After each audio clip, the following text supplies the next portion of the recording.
cursory replies from your staff. Why don't you respond? Ma'am? I guess you don't know why you didn't respond. Secretary Bessent, you worked in finance before, right? You will find bipartisan support on this committee for small businesses and the institutions that finance them. I worked with Trump's first Treasury Secretary to pass $12 billion in support for community development, financial institutions, and minority banks and credit unions. So I was surprised when Trump first tried to eliminate the CDFIs, but it caught you by surprise also. You said that the CDFI fund plays an important role in expanding financial access. Unfortunately, you were not very persuasive last week. Trump proposed to basically cut all CDFI funding. Now, let's discuss your job before becoming secretary. Your hedge fund had a secret sauce for how you would make money for investors, a proprietary trading strategy. As CEO, you guarded that strategy. You never allowed unrelated persons to access your firm's computer records, data, personnel files, and algorithms, right? And I'm sure you wouldn't have allowed just anyone unfettered access to copy, change, or to use those records, right? I suspect not. And that makes good sense. What doesn't make good sense is why, as Treasury Secretary and acting CFPB Director, you would allow Doge unfettered access to the government system that handles trillions of dollars in payments to the proprietary business records of entities regulated by the CFPB, or most alarmingly, to the tax records of hundreds of millions of Americans. But you still threw up the gates of our finance system open to Elon Musk and his band of 22-year-olds. Yes or no? Do you know the level, type, or nature of the clearances and security training required for individuals to access the information held in the computers of Treasury, IRS, or CFPB? Yes, I do, and I think we would have a disagreement over the definition of the word unfettered. Mr. Secretary, did all the individuals working with Doge who were given access to Treasuries and CFPB's computer databases receive all of the required clearances and security training before they were granted access? Again, they were granted read-only access at Treasury. There were two. So let me just say, Doge employees. Please, you can't filibuster here. This is not the filibuster playground. And so what you did was you let these strangers into our Treasury with access to all of the data, all of the personnel information, and you just opened the door. Why'd you do that? No, ma'am. They were Treasury employees. Oh, are you saying today in front of this committee that all of them were Treasury employees, that the 25-year-old who's being identified, who worked for Elon Musk, was allowed into the Treasury? Was that person there? He was a Treasury employee, as was Tom Krause, the senior person on the Doge team. There were only two people. There were Doge employees also. Sorry? Do you know, were you aware that there were Doge employees coming into our Treasury getting all of our personal information? Well, ma'am, there is no such thing as a Doge employee. There were Treasury employees. I tend to disagree with you based on the information I have. Has any information been downloaded by anyone working with Doge from any of Treasury's or CFPB's computers? Answer yes or no. Not to my knowledge. You better learn. Gentlewoman yields back. The gentleman from Michigan, the vice chairman of our committee, Mr. Heisman, is recognized for 5 minutes.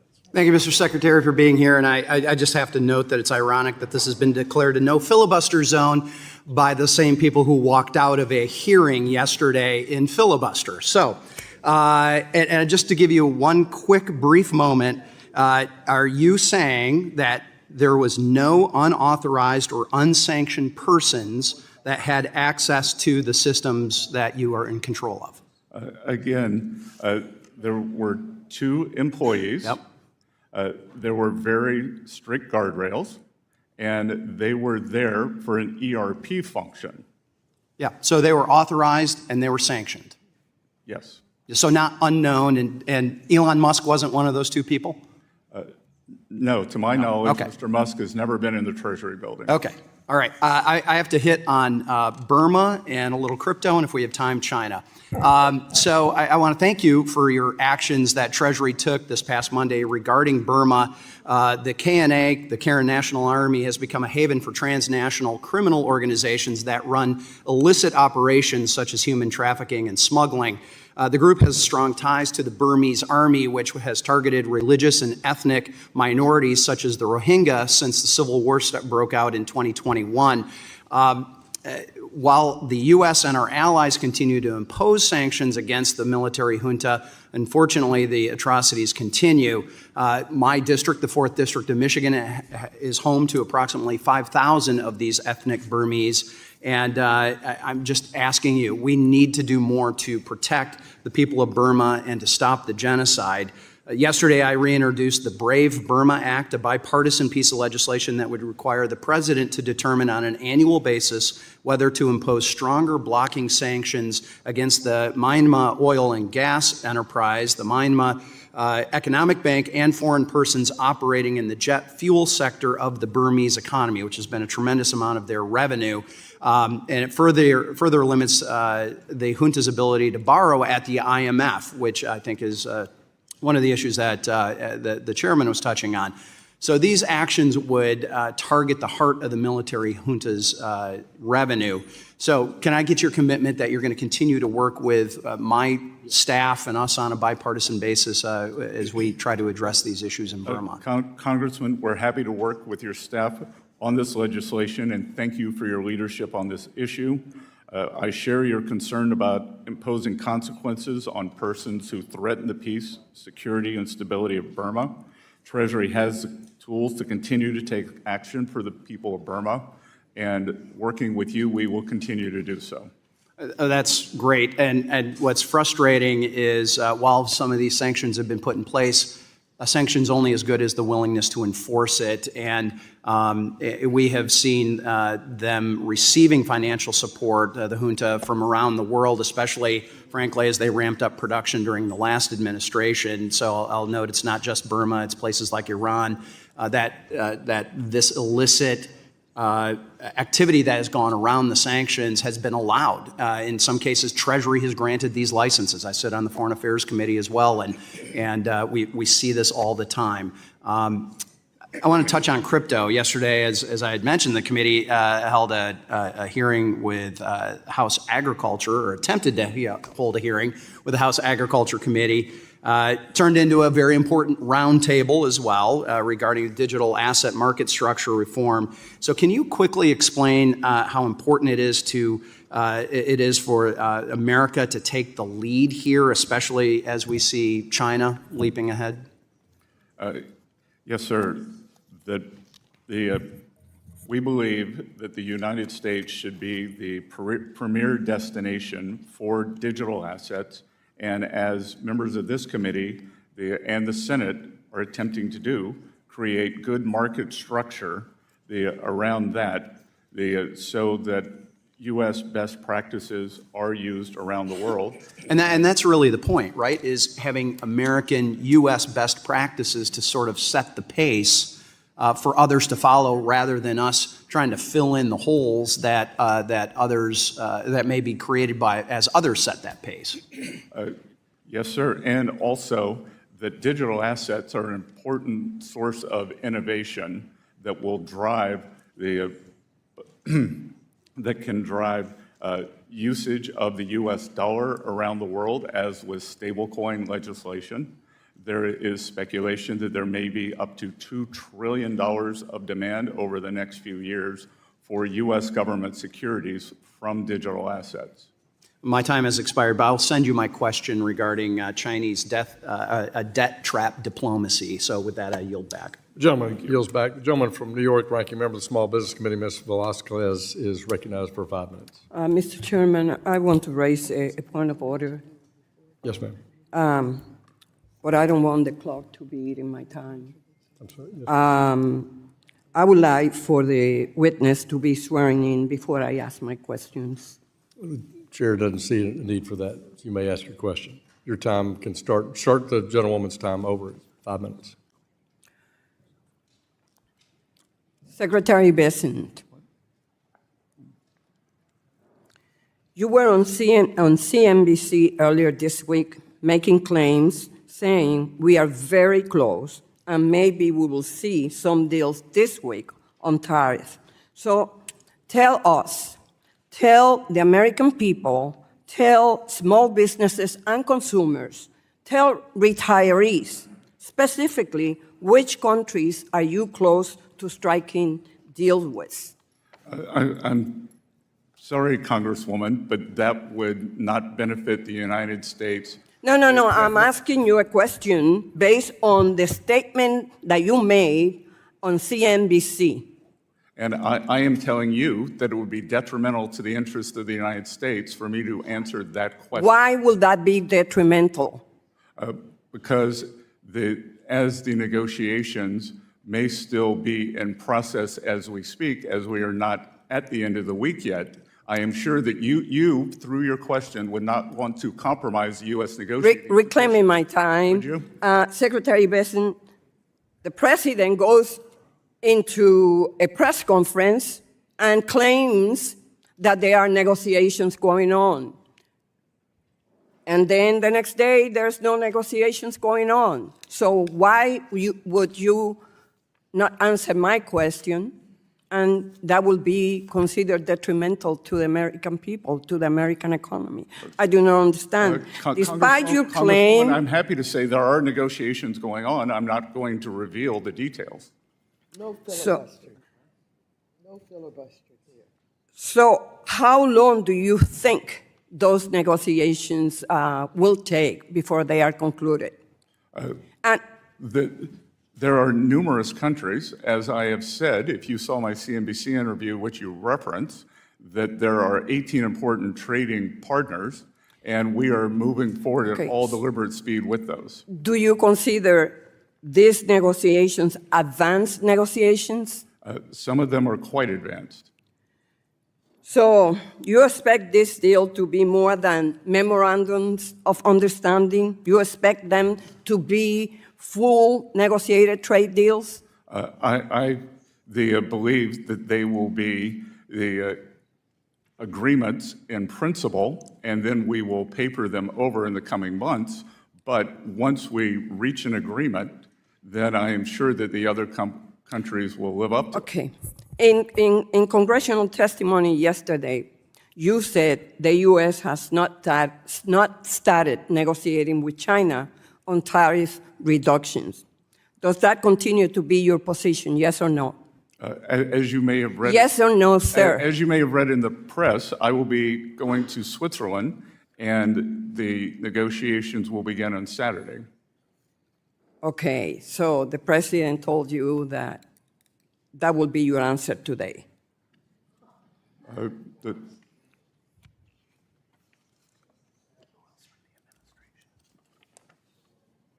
So can you tell who from the Trump administration is engaged in those discussions?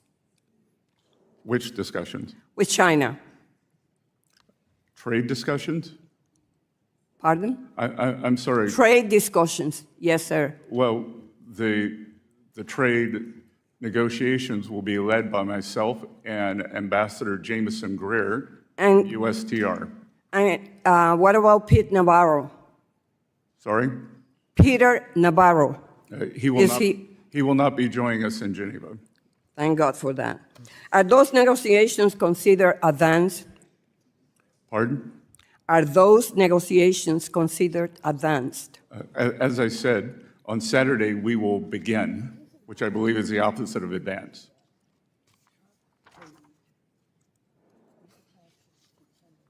Secretary Bessent, as Treasury Secretary and a senior member of President Trump's economic team, has President Trump given you the authority to finalize any trade agreement with China or any other trading partner? As President Trump has stated, he will have the final decision on any trade agreement. So you're telling me all of these increased prices, the stock market losses, the production delays are all based on the whims of Donald Trump, that you could strike the best deal with Canada, Mexico, or even China, that is completely in our favor, giving us everything the administration Gentlewoman's is time has seeking. expired. And if President Trump decides at any certain Gentlewoman's moment, time has for whatever reason, not to take the deal, that will be it. I yield back. The gentleman from Oklahoma, Mr. Lucas, who is chair of our Task Force on Monetary Policy, is recognized for 5 minutes. Thank you, Mr. Chairman. Mr. Secretary, as the dust has continued to settle after last month's episode of Treasury market volatility, can you give an updated assessment of those events, and how would you characterize the functioning of the market during that period? During the dust-up in Treasury markets? How the market was very well functioning. It was volatile, but the underlying infrastructure worked quite smoothly, sir. Does the Treasury Department have the tools necessary to address market volatility? You've said you may increase the use of the buyback program. Are there other authorities that might be helpful to address the challenges of the market? Yes, sir. We have a very large toolkit that we can deploy, as does the Federal Reserve. Taking a step back, Mr. Secretary, can you provide us with a sense of what regulations the administration is working on to bolster resilience in the Treasury market and the timelines when you would expect those changes to be announced? This is a core issue on the task force I and a number of my colleagues are working on. Sir, the auction sizes, the current issuance sizes leave us well positioned to address potential changes in borrowing needs. I can tell you that investor participation in auctions, there's been broad investor support. Our weighted average maturity is about 61.2 months, which is quite fulsome. And we have implemented a buyback program with two objectives: liquidity support and cash management. One last question along that line. I've long said that the administration should look at reforming regulations like the supplemental leverage ratio to relieve some of the constraints that market participants are facing in the Treasury market. I hope you'll consider looking at that. Sir, Treasury does not look at that, but I believe that it is a high priority for the three regulators, the OCC, the FDIC, and the Federal Reserve. Thank you. And as the SEC continues to implement their clearing rule, a number of firms, including those outside the United States, are looking to provide clearing services for U.S. Treasuries and their derivatives. How are you working with the SEC and the CFTC to ensure the integrity of the Treasury markets as these firms look to intermediate?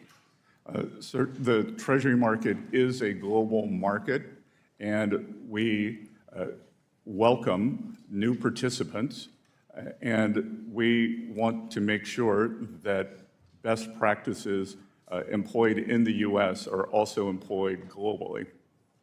And the reason I ask that is, and if you could specifically comment on the clearing of U.S. sovereign debt outside of the United States, what risk could that potentially present?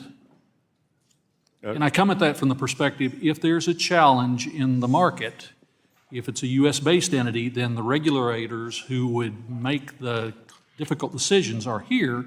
If it's outside of the United States, they might have a different perspective. We are constantly studying that, sir. As of now, we do not believe that it presents a risk, but I will, as we continue our studies, I will have my staff interact with your team. Absolutely, Mr. Secretary. And one final question. Primary dealerships has become an expensive proposition for firms, which in one explanation for participants leaving the market, it's one of the many explanations.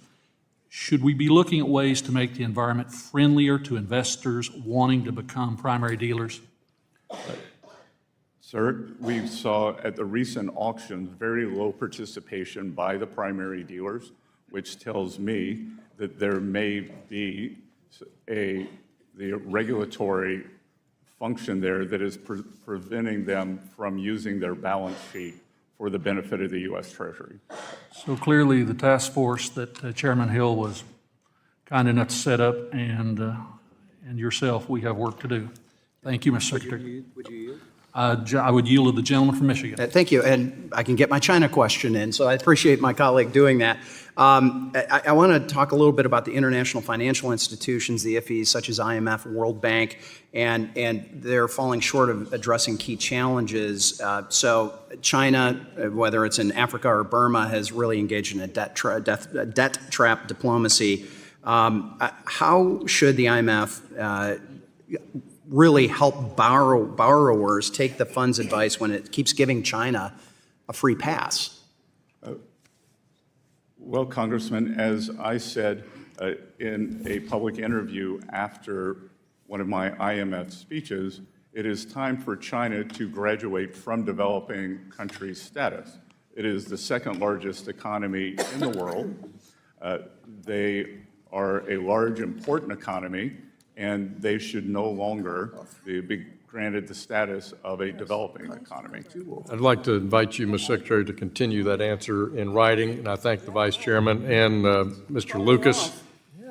Let me call on the gentleman from California, the ranking member for our Capital Markets Subcommittee, Mr. Sherman. First, a parliamentary inquiry. Since the last speaker had an extra 30 seconds, can I have an extra 30 seconds? Right.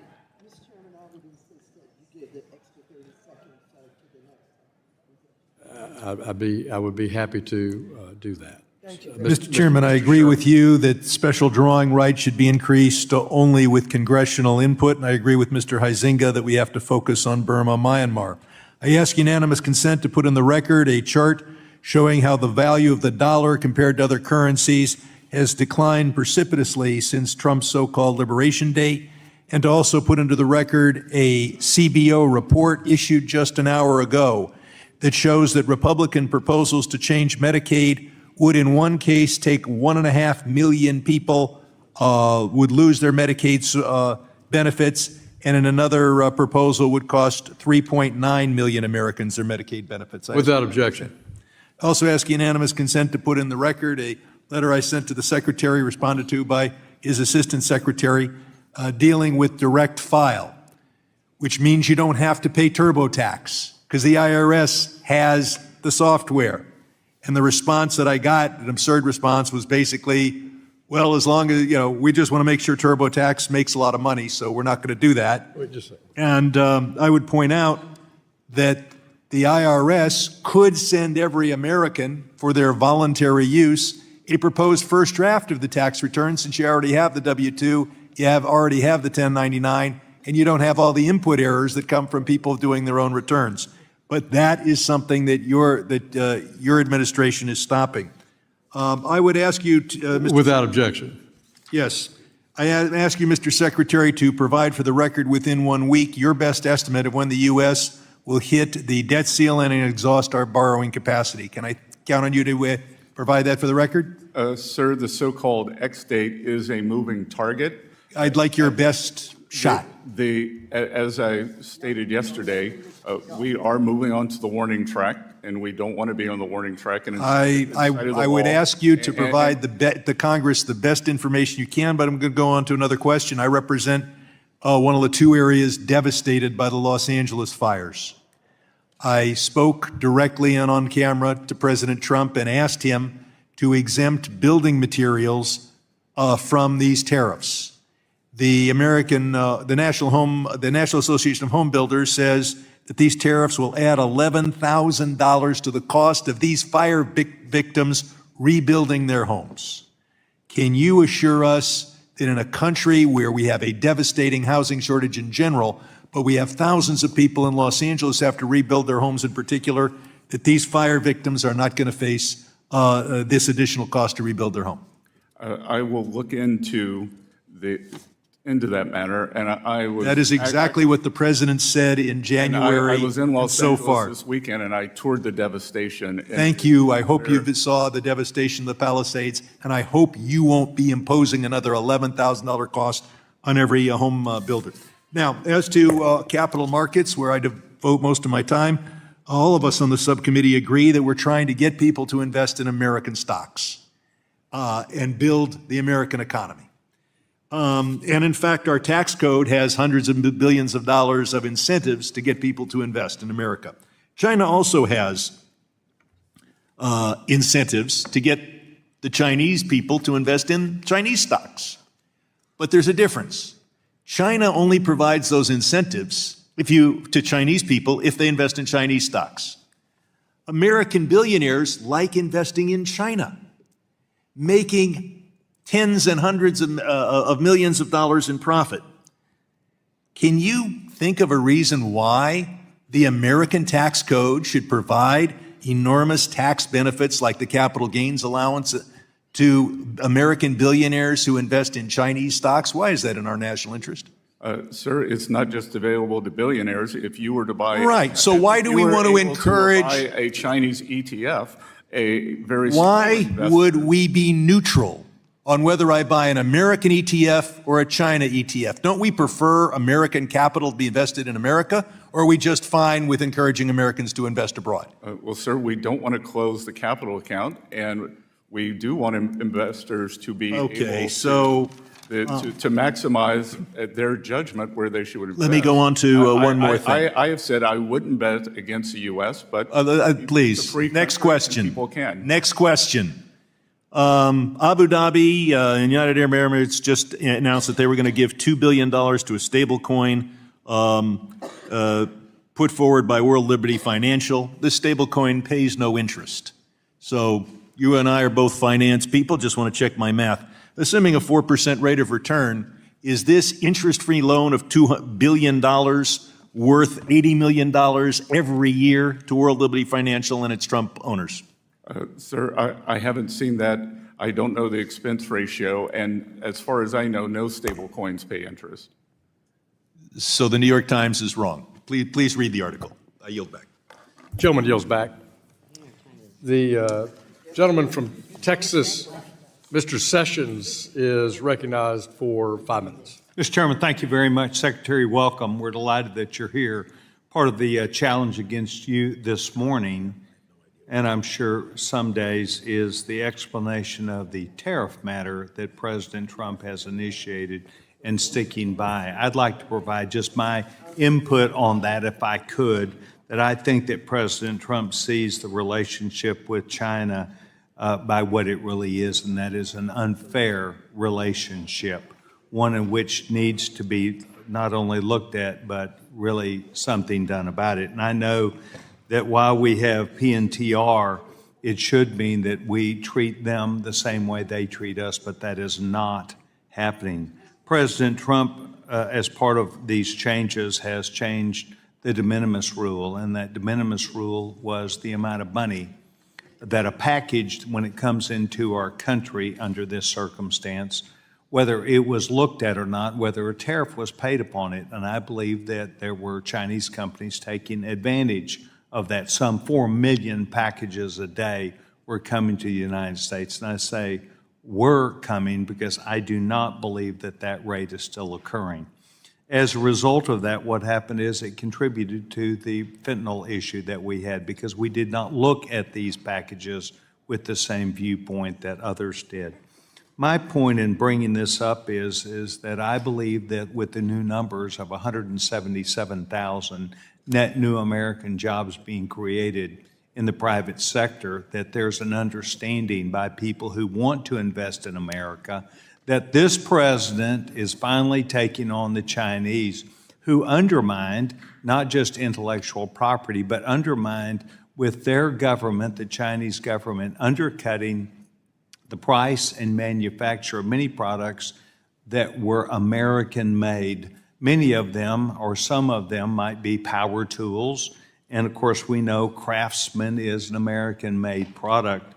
But it is not uncommon, was not uncommon for their tools to be on the internet at $400 or $500 and for a Chinese product to be brought in for $40 or $50.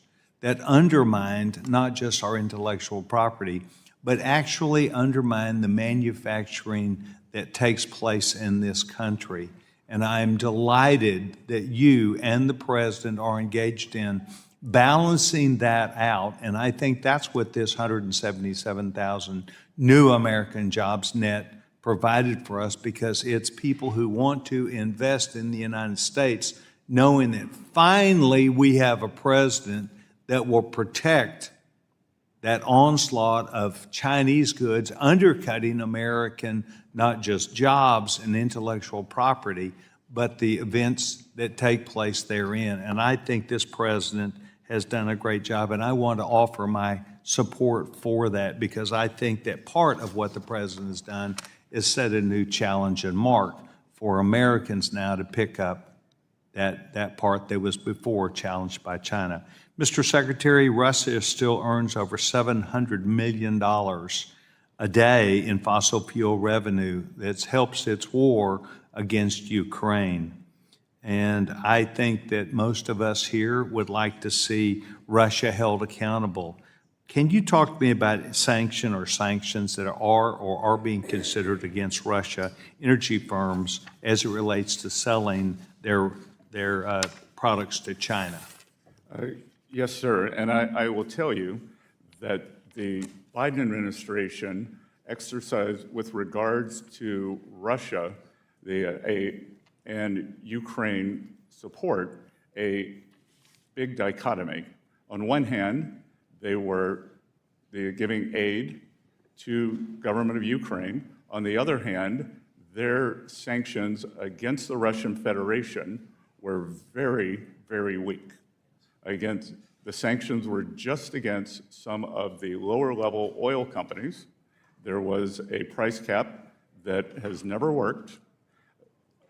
On his way out the door, in a fit of bravery, the National Security Advisor, Jake Sullivan, raised the sanctions because the Biden administration had been worried about upsetting the oil price, pushing up oil prices during an election year. The Trump administration, through our energy abundance and signaling to the energy markets, crude oil is down about 20% thus far this year. And I read with great interest this morning that Russian Federation revenues were down 12% last month, which will put a dent in the Russian war machine, sir. Mr. Secretary, I hope that you'll find today Thank you, Mr. valuable for us and yourself, and I hope you'll know that we want Gentleman to come. from Thank you very much, Mr. Chairman. Gentleman from New York, Mr. Meeks, is recognized for 5 minutes. Thank you, Mr. Chairman. Mr. Bassett, I'm just a plain, simple man, the average, everyday American is looking at this hearing today. So can you tell me first, does trade deficits constitute a national emergency?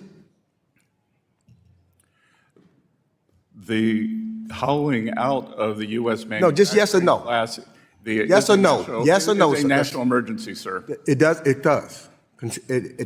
You're telling me trade deficits equals a national or creates? Persistent and prolonged. Okay. Yes, sir. And do you know also, sir, that for the last 4 decades, we've had trade deficits in the United States of America, and nobody said it was an emergency? Democratic and Republican presidents? You know what that says to me? That it's not an emergency because it hasn't been for 4 decades. It says to me that we should bring tariffs back to the United States Congress so that we can make that determination as the Constitution has said and not try to go around Congress. That's just unbelievable to me. Let me ask this question. Maybe I missed it. Who was the president and who has been the president since January 20th, 2025? Donald J. Trump. Okay. And who was the president in 2024? One believes President Biden. One believes? You one of those non-believers that the election, the American people didn't vote? I am not. You're not? You said one believes? Do you believe in the Constitution of the United States and it should be abided by? I believe in the Constitution of the United States. So you believe in it without any second thought. You don't have to think about it. You believe in it and you would abide by it. Is that correct? I have and I do, sir. Okay. Well, do you know that a president has said He may or may not. He don't know. Let me ask this question. I couldn't believe my ears. Sunday, during NBC's Meet the Press, President Trump credited himself for the strong economy in 2024 when Joe Biden was president, but then he blamed President Biden for a weak economy in 2025 when he was president. Now, I'm not so sure how the American people puts that together. In 2024, strong economy, he tries to take the credit. In 2025, when he's the president, he blames Joe Biden. That doesn't make sense to me. I don't think it makes sense to most Americans. And I hope, Mr. Secretary, you're a businessman, it doesn't make sense to you either. It can't possibly make sense to you. Let me ask this question. If a government, say, look, Argentina, I remember when I came here, and Argentina kept failing to pay its debt. Not once or twice or three times. And we were all upset about it, and we said that they needed a host, somebody needed to take over their government, somebody should help the president of Argentina. If the United States or didn't pay his debt or something like that, we'd be very upset about that if we couldn't pay our debt. I mean, that's one of our focuses. Is that not correct? Sir, the United States will always meet its debt obligations. Always. Well, let me ask you this. Donald Trump, the deal maker, and you didn't answer Ms. Velasquez's questions, no deals, although he said 3 weeks ago that there would be deals. But Donald Trump, not once, not twice, not 3 times, not 4 times, not 5 times, but 6 times failed to pay his debts on his business and went bankrupt. And you're going to call that a good business, man? The gentleman's I wouldn't time invest has in that expired. company. The gentleman's time has expired. The gentlewoman from Missouri, Ms. Wagner, the chair of our subcommittee on capital markets, is recognized for 5 minutes. I thank you, Mr. Chairman, and I will try to keep my tone down. And I thank Secretary Bessent for your testimony. I, sir, am going to try to stick to the actual title of this hearing and why we're supposed to be here today, which is the state of the international financial system. So here we go. Mr. Secretary, under the Biden administration, Congress required Treasury to determine whether any Chinese financial institutions were engaged in oil purchases from Iran, no matter how small or how large the transaction. This determination would subject these Chinese entities to secondary sanctions, sir. And just last week, the president himself ordered such sanctions for any purchase of Iranian oil, which helps, obviously, the Ayatollah finance terrorism around the world. Mr. Secretary, can you describe how, well, I think we all know how Iran uses oil sales to fund its proxies, including Hamas, Hezbollah, the Houthis in Yemen, to the extent that there's any Yemen left. Treasury is now over half a year late with its statutory determination on Chinese buyers of Iranian oil. And I have 3 questions, sir, related to missing this deadline. The first is, why has it not been submitted to Congress? Had the previous administration done anything to prepare this determination? And third, when can Congress expect to receive it? To all 3 of those, I will have my staff get back to you on that. And the Representative Wagner, what I will tell you is that since I become Treasury Secretary, the Treasury has repeatedly sanctioned so-called Chinese teapot refiners who are very large buyers of Iranian oil. These are independent refiners away from the state-owned enterprises. We have begun that program over the past few weeks, and we will continue as needed. Good. Well, and I know that you're in negotiations with, I'll say, that 18th country, which is China. We are thrilled to hear of your trip there, and I hope that this is something that you will discuss with them in terms of their purchasing of Iranian oil that does nothing but lift up a regime that is funding terrorism throughout our world, I'll say. What actions has Treasury taken to combat cooperation between Iran and China on illicit finance and money laundering? Well, again, the secondary sanctions on these teapot refiners has been a very fulsome effort, and we will continue that. When President Trump left office, Iranian oil exports were between 100 and 300,000 barrels per day. Now they are 1.6 million barrels per day, which allows the regime to finance its terror proxies, not just in the Middle East, but all around the world. Correct. Yes, and we've seen it, and we've lived it, and it has caused unbelievable death, devastation, and grief, and resources, and loss of life throughout our world. And I am proud that the president himself endorsed sanctions just last week for any purchase, not just from China, of Iranian oil. So I hope that we can get a report on what's been happening with China. Switching gears, in February, several members of this committee and the Senate, including myself and the chairman, and the Senate Banking Committee sent you a letter voicing concerns about the European Union's Corporate Sustainability Due Diligence Directive, or CSDDD.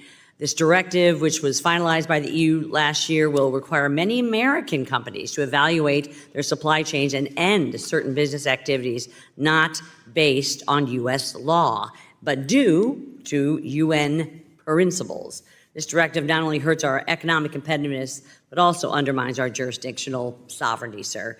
It would force both public and private companies to comply with regulations that have not been approved by Congress, while also exposing them to increased litigation and risk in the EU. I am running out of time, Mr. Chairman, but this is something I feel very strongly about. It is in with the international realm here, and I have two questions regarding this Gentlewoman, that I time has will expired. submit for the record. Thank you. They will be submitted for the record. Recognize Mr. Scott, the gentleman from Georgia, for 5 minutes. Thank you, Chairman. Secretary Bessent, let me ask you this. Do you agree that the FDIC plays a very essential role in safeguarding our depositors, ensuring prudent bank supervisors, and maintaining the safety and soundness of our financial system? Congressman, I agree that a well-functioning FDIC is essential to the U.S. financial system. And on Monday, you said this, and I quote, you said this, that the president tasked you with helping him choose the leader of the financial regulators so that we are all aligned, all regulators, to be safe, sound, and smart. And you went on to list the key positions that you've done that, including a new vice chairman for supervision of the Fed, a new head of the OCC, and Paul Atkins of the Securities and Exchange Commission, and a new CFTC commission. But as of this morning, we have no FDIC chairman full-time. It is now under temporary leadership of an acting chair named Travis Hill, with the president having no current plans to either formally nominate him or find a replacement. The nation is watching us. Why we don't have the head of the FDIC. So my question is, have you not helped President Trump in selecting a chairman to lead the FDIC? Congressman, I would point out that under the previous administration, there was only an acting chair of the OCC for 5 years. 5 years. That Mr. Hill is the acting, and as a matter of fact, the head of the OCC, the head of the CFTC have not been confirmed, so those are in fact acting also. Mr. Hill is a very capable regulator, having been on the board of the FDIC. Yeah, I'm not. You're filibustering here. We are pursuing personnel decisions questioning with that. all deliberate speed. Have you been instructed by President Trump to refrain from offering a list of viable candidates to lead the FDIC? No, sir. I am constantly reviewing the list and thinking who is best to lead that important institution. Well, I want you to know that I wrote a letter to the Trump administration, here it is, expressing grave concern with the erosion of financial regulatory agency independence. And, Mr. Chairman, I'd like to submit this for the record. Without objection. And we remain highly alarmed by this growing perception that our financial regulators have acquiesced to political pressure from this administration, perhaps even from the President of the United States. If I were president, I wouldn't have this vacancy at a time when we're running tariffs all over the country, when our economy is in these kinds of difficulties. The nation is watching us. Russia is operating us. As the president is going around the country dealing with upsetting Canada, places around the world. So I just want to know that where are we going? When are we going to have a chairman? Are we going to have it? And answer me truthfully. Has President Trump asked you to delay this appointment? And if so, why? Sir, that statement is incorrect. He has not asked me to delay that appointment. And I believe that your question is, when are we going to have an FDIC nominee? And we have OCC nominees. We have a CFTC nominee. We have a vice chair for supervision nominee. Mr. Chairman, I'm I would ask student. you to urge your Senate colleagues to, on the Democratic side, to vote for them. Thanks, Well, when Secretary. is he gonna Ms. do Scott, it? your time's expired. All right. Thank you. Thank you. Excellent discussion. Thank you. I recognize the distinguished chair of our Financial Institutions Subcommittee, Mr. Barr of Kentucky, for 5 minutes. Secretary Bessent, thank you and President Trump for, in February, issuing the National Security Memorandum entitled America First Investment Policy, directing federal agencies to address outbound investments in China. In March, as you know, Senator Cornyn and I reintroduced my bill to restrict outbound investment into China, specifically into Chinese military-industrial complex entities, primarily through OFAC sanctions. Tell me, Mr. Secretary, what do you think about that legislation in the context of the President's National Security Memorandum? Good. Congressman, I want to thank you for your leadership on this matter. My team and I appreciate your input and molding this important issue, one of the most important financial issues of our time. It is a new national security tool that we restrict the PRC from exploiting the benefits, and we appreciate that Congress wants to move forward legislation that is important and helpful. and we would like a bit more time for our process, including the work mandated by the President to inform the legislation so that it is durable because of the importance of this. Well, thank you, and I look forward to working with you and the President to align our legislation with the President's policy on this, and I want to give you and President Trump another tool of economic statecraft to increase President Trump's leverage in his negotiations with General Secretary Xi. This is a very important issue, and as you probably noticed, there was recently a $75 million venture investment into a Chinese artificial intelligence firm, Manus. Is Manus AI on the CMIC Treasury entity list? I will have my staff get back to you on that, sir. And I think the answer is no, and that's why we need this legislation so that our outbound restrictions look not just at entities, but also technologies of national security concern like militarized artificial intelligence that this entity, Manus AI, is doing. I would also note that the waiver authority that I embed in this legislation with Senator Cornyn would give you, as Treasury Secretary, the ability to authorize BlackRock or other U.S. firms to invest in Panama to displace the Chinese. So thank you for your collaboration with us on that. Secretary, you've said that with President Trump, we're going to reprivatize the American economy. That is music to my ears. That's music to the American people's ears. When federal bank regulators are talking about reproposing the Basel III endgame proposal, they have been saying now for a long time we should do it in a capital neutral way, abandoning former Vice Chair Barr's approach of a huge gold plating of bank capital.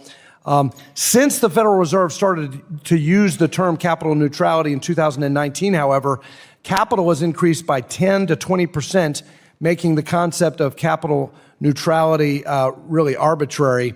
Large banks are now subject to stress tests, CCAR, GSIB surcharge, and a number of liquidity and resolution requirements. When looking at our bank capital regulations in the context of an America First agenda, Mr. Secretary, should we be aiming for capital neutrality, or should we be instead looking at capital levels that actually promote American competitiveness? Congressman, as you know, I've been very concerned about our community banks, our small regional banks, and the growth of private credit outside the regulated system tells me that many of the regulations may be too tight and that the business is pulled into the so-called shadow market. I think we want to safely and soundly expand the regulated financial system and get them on equal footing. And I think that these capital levels that are predictable are very important for that. Last question about China investment in Venezuela. Last week, Venezuelan Vice President Rodriguez asked Chinese officials to increase oil purchases as the country is feeling the squeeze on its energy sales. Tell me what you think about OFAC licenses for U.S. Companies operating in Venezuela when those American firms could displace China to enhance American energy dominance. It is a very acute balancing act there between displacing China, but U.S. entities providing hard currency for the Maduro regime, and we are constantly Gentleman's time has expired.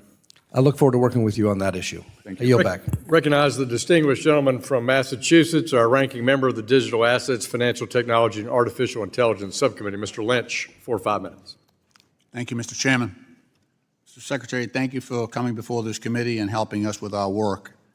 Mr. Secretary, between March 11th and March 15th, 2025, you and more than a dozen senior officials, including of the Trump administration, including Secretary Hegseth, Director of National Intelligence Tulsi Gabbard, National Security Advisor Mike Waltz, used a commercially available, non-governmental, encrypted, non-secure app to discuss and coordinate imminent U.S. military strikes in Yemen in a group chat entitled Houthi PC Small Group.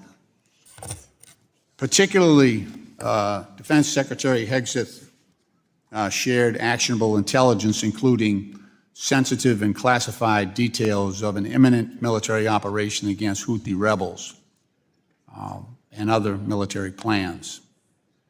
These included precise launch times for U.S. jet fighter assets, targeting locations for those Houthi rebels who were, by the way, equipped with anti-aircraft systems. Mr. Hegseth shared the targeting sequencing against Houthi rebels and described the weapons systems, the U.S. weapons systems involved. National Security Council has confirmed that this signal chat was authentic and that you had participated. You realize that for you, Mr. Secretary, because of the responsibilities you have, even outside the Principals Committee, that group, you have a target on your back from our adversaries, China, North Korea, Russia, and others. Can I ask you, have you been briefed on the proper protocols for discussing information such as active military plans? I have by my general counsel. Very good. If you will look, I got a bunch of questions. So I'm just trying to narrow this down because this is really a concern. Just reclaiming my time. To that chat was. Let me ask you. My chief of staff's name, which was widely available. Let me ask the questions and you provide the answers. Okay? How about that? Waiting for the Are question. you preserving records, Mr. Secretary, of these communications as required by the Public Records Act? Yes, sir. My Good. general Okay. counsel has Are photographed. you still discussing sensitive military intelligence on a non-secure line? I have never done that. Okay. The National Security Council says you were on a chat that discussed those details. Are you saying that wasn't the case? I have said that I have never discussed them. Someone discussed it with you. You were on that. You were on a non-secure line for a meeting with other secretaries, right? Those people I just mentioned. You weren't on that chat. I was, but You were okay? That's discussing what I'm things- talking about. So you could have I am providing intervened. an answer You for could have you. brought it up. You could have said this is an insecure line. We shouldn't be doing this. We're putting our sons and daughters in uniform at risk. Pre-attack. You could have done all that. Mr. Hegseth, this is not involving you, but Mr. Hegseth afterwards did the same thing with a family chat. His wife, his brother, his sister, family attorney. You do understand the troublesome nature of that, right? Are you dismissing that and calling this a roaring success, as others have done, as the White House has done? This is troubling, and I just want the reassurances for this committee and for other members of Congress, other committees, and for, most importantly, for the families of Americans who send their sons and daughters, into harm's way, that put on that uniform. I just want the reassurances that we're not doing, this buffoonery has to stop, right? At some point, there are serious consequences to not complying with security protocols. Mr. Secretary, you're a smart guy. You're a smart guy. You didn't create this situation. You were drawn into it. I'm just trying to reassure the committee that this stuff is not happening anymore. Gentleman's time has expired. Allow the gentleman to answer. Be a yes or no. I think the gentleman's time has expired. Well, Congressman, I'm happy to say that because of my age, I pick up the phone and call people. There you go. Gentleman's time has expired. The gentleman from Georgia, the Vice Chairman of our Financial Institutions Subcommittee, Mr. Loudermilk, recognized for 5 minutes. So thank you, Mr. Chairman. Secretary, thank you for being here. I think you and I are both aware of the paradox of the U.S. Reserve currency status. The so-called Triffin dilemma says that to maintain the benefits of a global reserve currency status, we may always run a concurrent account deficit, which in turn risks undermining global confidence in the dollar. The U.S. enjoys an exorbitant privilege from the dollar's reserve status. This means that among other benefits, there is a high demand for dollar-dominated assets worldwide, substantially lowering borrowing costs. It also allows us to run sustained trade deficits and drives capital investment into the United States. So my first question is, how is our current reserve status different from what it was under the Bretton Woods system when the dollar was convertible to a fixed amount of gold rather than floating? Well, sir, it's now based on the full faith and credit of the United States rather than backed by gold. Okay. Does the demand for dollars and the U.S. debt worldwide and the reduced borrowing costs that come with it contribute in a meaningful way to some of our failings as fiscal stewards? Well, I would say that the unfettered ability to borrow has made us more prolific as there is very little potential for market discipline to date. Right. But there is the potential that the market may discipline the United States government one day. And I am, along with the administration, President Trump, trying to set the country on a path to avoid that. And we appreciate that. I've long said that I don't feel that there is the political will within Congress anymore to restrict spending and balance the budget. And so I appreciate the work that you're doing there.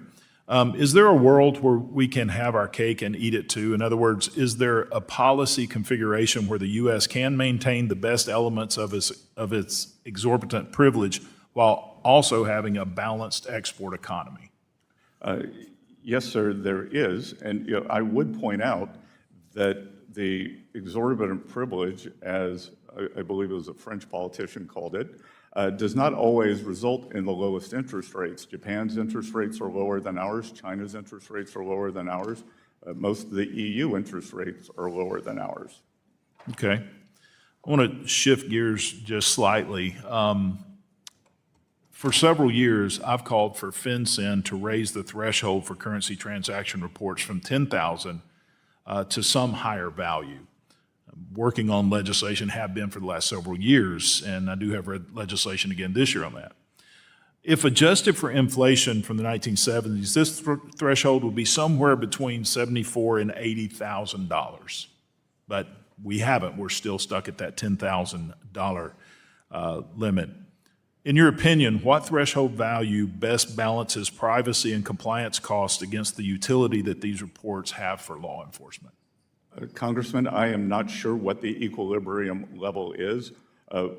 What we have discovered, so you were talking about the threshold for a suspicious activity report. Or the concerns, currency transaction report, yes, which is in a segment. So we are now examining that, and we are finding that sometimes higher is better, sometimes lower is better. We have discovered that there are approximately 40 counties on the U.S.-Mexico border that account for a substantial amount of nefarious behavior by the cartels. So we have lowered that to $200, and we are finding great efficacy there in pushing the cartels back into Mexico and not allowing them to deal in the United States. So I would say, sir, it's a moving target. Okay, and I can understand and appreciate that. One of the issues that we have from a nationwide status is the compliance cost that goes to small financial institutions, and even from law enforcement, the complaint is trying to find illicit financing currently is like looking for a needle in the haystack because of the pure volume of reports that are being made. And so my argument has been in a nationwide status, and I'm sure we can work on something to make exemptions during times like you're talking about now in locations, but is not to increase the size of the haystack, but reduce the haystack so it becomes more prevalent, the illicit financing. And look, Congressman, I am the hypersensitive to the needs of the small and community banks and the undue burden that much compliance is placing on them. and we are working across a variety of ways to lower those costs. All right, look forward to working with you on these things. Thank you. The gentleman yields back. The ranking member on the Oversight and Investigation Subcommittee, the gentleman from Texas, Mr. Green, is recognized.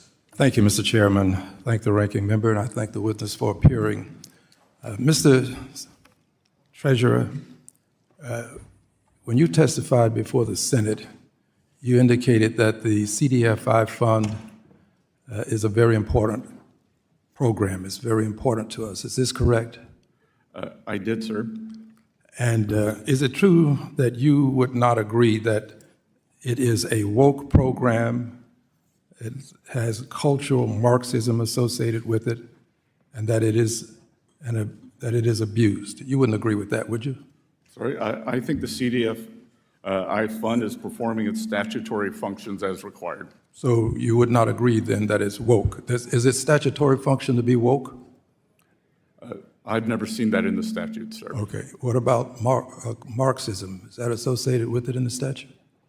Again, sir, I've never seen that. Okay, now given that the president desires to cut into this program, you're the Secretary of the Treasury, what are you going to do about it to protect it? Sir, the skinny budget does propose a new $100 million award program that will provide access to affordable financing. Does that take care of the many billions that we put in, $12 billion to support the CDFIs? That's a lot. It's quite a distance from the $12 billion, sir. What are you going to do about it? Look, I understand. Do you advise the president? Sorry? Do you advise the president? I advise the president on a wide range of matters. Is this considered a part of a wide range of matters? Would you advise the president that he shouldn't cut these funds? I look forward to working with you and the committee to ensure these programs operate efficiently for taxpayers. What about efficiently for taxpayers and efficiently as a result of them being in place to do so? If you don't have the money, they can't be efficient. They can't serve taxpayers if you don't have the money. 61% of these programs are in Republican districts. Is there a question? Yes, it is a question in the sense that I'm asking you to suggest to the president that this is important and that you not cut it. So the skinny, as I said. 100 million is quite a distance from 12 billion. Well, that's not the annual appropriate, 12 billion is not the annual appropriation. No, but 12 billion is what we, a bipartisan group of folk, put into the CDFIs as well as into the minority depository institutions. We don't want to see that cut. Let's go to another area. Do you agree that when a tariff is imposed upon a product that's coming into this country, that the tariff is collected at the border? Yes, sir. And do you agree that that money that's collected goes into the Treasury's coffer? Yes, sir. And do you agree also that if the person that is importing this product is of the opinion that it is something that his clientele, his customers desire, that he will pay that tariff? Yes, sir. And do you agree that when he pays that tariff, he's likely to pass it on to his customers, his consumers? Sir, the laws of economics would say that they're very elastic. I understand, but do you agree that he is likely to do that? Do you agree that he does it sometime? Do you agree that he does it sometime? Again, do you agree that he ever do it? Does he ever do it? Sure. So your position is, as the great treasurer you are, that this is not passed on to the taxpayers? It could the be. Consumers. It could be. Well, is it ever? It's hard to say yes, isn't it? It really is. It's not hard don't to say. listen, sir. It's You not don't hard to have to say. fear. Don't listen. It's Don't hard to say. don't fear the president, sir. Is it ever passed on? Have you ever heard of this tax money being collected and passed on to the consumer to pay? Have you ever heard of that? Well, the most recent studies from. Okay, let's go on to this point. I have a better point to make. Excuse me, I'm reclaiming my time. I have a better point. Listen just a second. I only have a little bit of time. And when it goes into the coffers, that money is then going to be a part of the tax dollars that can be accorded to persons in terms of a tax cut. Is this true? It's part of the overall. Yes, it is true, which means that the consumer, the person who pays that tax, this tariff tax, when he makes that purchase, is going to put his money in your coffer, our coffer, and then the president later on can say, you got a tax cut, but it's really the money that the consumer has put into your coffer. That is true. I yield back. The gentleman yields back. The gentleman from Ohio, the chair of the National Security, Illicit Finance, and International Financial Institutions Subcommittee, Mr. Davidson, is recognized for 5 minutes. Thank you, Chairman. Mr. Secretary, I applaud your eloquent message at the Millikan Institute clarifying the Trump administration's coherent and effective strategy, and thank you for helping lead that. My Committee on National Security, Illicit Finance, and International Financial Institutions aligns completely with your efforts on illicit finance, on trade with the pending reauthorization of the Defense Production Act, the national interest with outbound investment laws and clarity, and on focused international financial institutions. I remain highly concerned about the future of money and, frankly, probably the most important policy debate we're having. I'll save that part for future hearings, but on illicit finance, I applaud your FinCEN final interim rule removing beneficial ownership reporting requirements for U.S. companies and citizens. The prior approach was collecting information on millions of Americans and companies, even homeowners associations, under the guise of illicit finance. Lots of noise and very little signal. By narrowing the scope of the rule, you are focusing on the signal. Given the shift in focus, millions of Americans have shared sensitive, personally identifiable information. Mr. Secretary, as the committee moves forward clarifying the rule, and would you commit to supporting the deletion of data already collected under the previous rule? Sir, my staff is working on what will happen to that data, and we will get back to you on that. Appreciate it. We work with you, and certainly hope you safeguard it always, but it'd be especially safe if it was deleted. Speaking of legislation, my bill, the Chinese Currency Accountability Act of 2025, it would require the Secretary, you in this case, to instruct the United States Governor of the United States Executive Director at the IMF to use the voice and vote of the United States to oppose any increase in the weight of the Chinese RMB in the basket of currencies used to determine the value of special drawing rights. This bill has passed the House on a bipartisan basis, most recently in February, and it still awaits Senate action. Mr. Secretary, far more effective than waiting for the Senate is your leadership on this issue. Will you advocate for opposing an increase in the RMB until China straightens itself out? I look forward to working with Congress on this issue, on whether additional legislation is needed to address the Chinese practices or whether it could be done through trade negotiations. Wish you great success in your pending negotiations. And certainly, if you look at the IFIs, things like Argentina's recent restructuring under the IMF basically bailed out the Belt and Road. They'd never really have to worry about default at the Belt and Road. They're using their influence in the international financial institutions like the IMF and the World Bank to, frankly, cover risk at the Belt and Road. So hopefully that'll be restructured.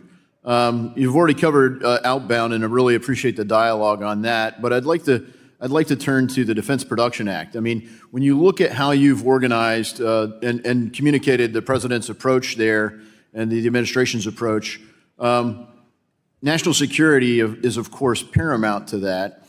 And as we organize and update and reauthorize the Defense Production Act, of course, it deals with the Department of Defense, deals with Commerce, who does a lot of these things, but it's been structured under the authority of the Department of Treasury. Would you commit to working with our Committee on National Security and Finance to gather the input and get a final reauthorization across the finish line this year? I think that is an important piece of legislation. We look forward to working with you on that. Thank you, Mr. Secretary. And then lastly, you've spoken eloquently about the kind of mission creep that comes in to some of our international financial institutions. And as you know, the IMF set up a climate fund in 2022 known as the Resilience and Sustainability Trust. Given concerns about IMF mission creep, will you work with to eliminate RST so that the IMF can get back to its core mission? Congressman, at my speech during IMF week, I stressed the need to get back to basics at all of the multilateral development banks, especially the IMF. Yeah, thank you. And I mean, the World Bank's spending a massive amount on that. And as Chairman Hill and I met with the Inter-American Development Bank, they highlighted things that they were doing to deal with natural disasters, that are important for tourism for them. So some of this is characterizing things that are really infrastructure for those countries as climate change, maybe to appease the previous administration. I'm confident you'll get it right to the extent we can be helpful in that as we reauthorize these programs, and we consider doing it. I thank you for your clarity talking about American leadership there so that America's interests are focused with the use of Americans' resources. I thank you for your steadfast work and your testimony today, and I yield back. The gentleman yields back. The gentleman from Illinois, the ranking member on the Financial Institutions Subcommittee, Dr. Foster, is recognized for 5 minutes. Well, thank you, Mr. Chairman and Secretary Bessent, for your appearance here today, as well as your very nice courtesy call where we were able to identify areas of common interest like digital citizenship. I'd like to speak today about the strength of the U.S. dollar and the decline of U.S. manufacturing, which, as you know, I'm very concerned about. I started this company back when I was 19 years old that now provides over 1,500 manufacturing jobs in the Midwest. And it's not been easy. We started our company in the beginning of the Reagan inflation. Then we had to live through all of the Bush policies and the China shock that occurred on his watch. We lived through just all the ups and downs of this, and it's not an easy thing. And now, in terms of the strength of the dollar, it's affected by many things. It's including central bank policies, interest rates, tariffs, and the balance of trade. But in the long run, I believe that the strength of the dollar reflects the world's confidence in the U.S. economy, in the competence of U.S. leadership, in the value of products made by American workers, and our reputation as a fair place to do business and the rule of law in America. Now, Secretary Bessent, earlier this week, you ran an op-ed in the Wall Street Journal echoing many of the points you made in your testimony. And in that op-ed, you promised, inter alia, more jobs, more manufacturing, more deregulation, lower taxes, less national debt, all while maintaining a strong dollar. On the other hand, Stephen Mirren, Trump's choice for the chair of the Council of Economic Advisors, wrote a paper last year arguing for weakening the dollar through something he called the Mar-a-Lago Accords, which you've reportedly been placed in charge of negotiating. The president himself has just been all over the map on almost a daily basis on whether a strong dollar or a weak dollar will make America great again. So my question is, what is it? Does the administration support a strong dollar or a weak dollar? Sir, I'll work a little backwards.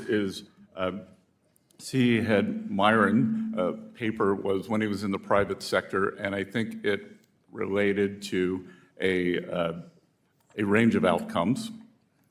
Two, that I believe that the conditions for a strong dollar, they are important for international competence. And again, when we think of strong dollar, what is a strong dollar? Is it the composite on the Bloomberg of all currencies? Is it a trade-weighted dollar? And then we can also look at bilateral relationships, because much of that could be not so much a strong dollar, but other countries manipulating and suppressing their currencies, which would... We lived through that in the Bush administration and as non-reaction to what China was doing. I know all about that. But I think it's interesting to look at the historical record here. And I think, I have behind me, a plot of the strength of the U.S. dollar under recent presidents. And I believe your staff has a copy of a one-page handout that could be given to you if it's easier to read. And what it says is remarkable, that it says that under every president, from every Republican president, Reagan, Bush Jr., Trump 1, or now Trump 2, the dollar has weakened. Under every Democratic president, without exception, Clinton, Obama, Biden, the dollar has gone up significantly.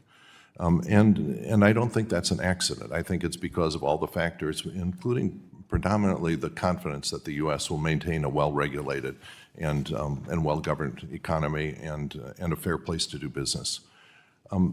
Now, and also on that handout, which I think has that actually been given, do you have the copy of the handout with the graphs on it? It's a double-sided single page. We can get you another copy if you want. It also has, the argument in favor of a weak dollar, it should make manufacturing easier in the United States, make our, that's one of the arguments for it. But if you look at the historical record here, if you just look at, for example, change in manufacturing employment under Democratic and Republican presidents, it's remarkable. For longer than you or I have been alive, Democratic presidents have increased manufacturing employment, and Republican presidents have decreased manufacturing employment. You know, from FDR, Truman, Kennedy, Johnson, Carter, Clinton, Obama, and Biden, all increased manufacturing employment. Eisenhower, Nixon, Ford, Reagan, Bush, Bush 2, it all dropped. Okay, I don't think this is an accident, but the thing I want to ask you about is how did the Republicans manage to weaken the dollar and weaken manufacturing employment at the same time? Because it seems like that's completely crossways to the narrative that we're hearing from this administration. Well, sir, the gentleman's time has expired. The gentleman's time has expired. The Secretary can answer in writing. The gentleman from Tennessee, the Vice Chairman on Oversight and Investigation Subcommittee, Mr. Rose, is recognized for 5 minutes. Thank you, Chairman Stile, and I want to thank Chairman Hill and Ranking Member Waters for holding this important hearing. And Secretary Bessent, thank you for being here with us today and answering our questions. Secretary Bessent, given that the Mint, the U.S. Mint's own fiscal year 24 report shows that the nickel, the U.S. nickel now costs 13.78 cents to produce, and that experience in other countries suggests that our nickel production or demand would double, triple, maybe even multiple times beyond that if we eliminate the penny.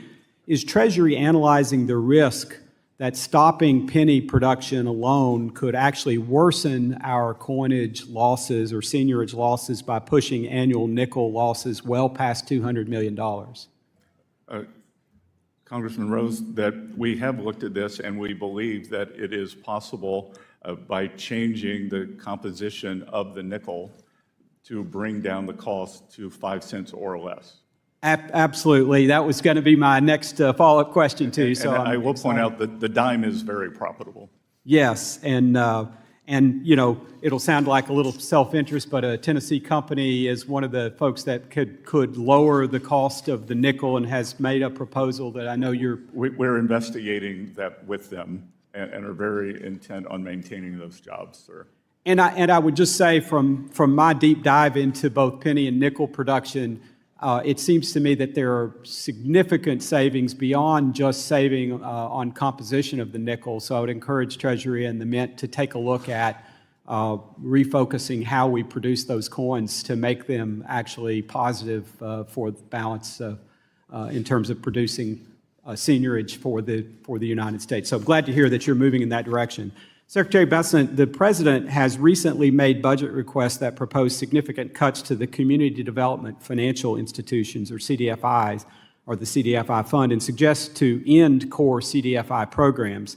I know you've recently made public comments about the statutory basis for the CDFI programs. What is your position on the future of the CDFI Fund, and do you believe it should continue to play a role in supporting access to capital in underserved communities across the country? Well, the Congressman, as I told the Congressman on the other side of the aisle, we are creating a new $100 billion award program that would provide access to affordable financing, and this will be mostly in rural America.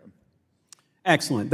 I'm glad to hear that, and I understand we always need to be addressing how these programs work and whether they're efficient and cost-effective and produce the outcomes we want. But I am glad to hear that you're making moves in that direction. And I just want to pause at this point and say broadly, it is refreshing to have competent, aggressive, energetic leadership. And so I commend you for that, and I'm very excited about the things that you're doing at Treasury.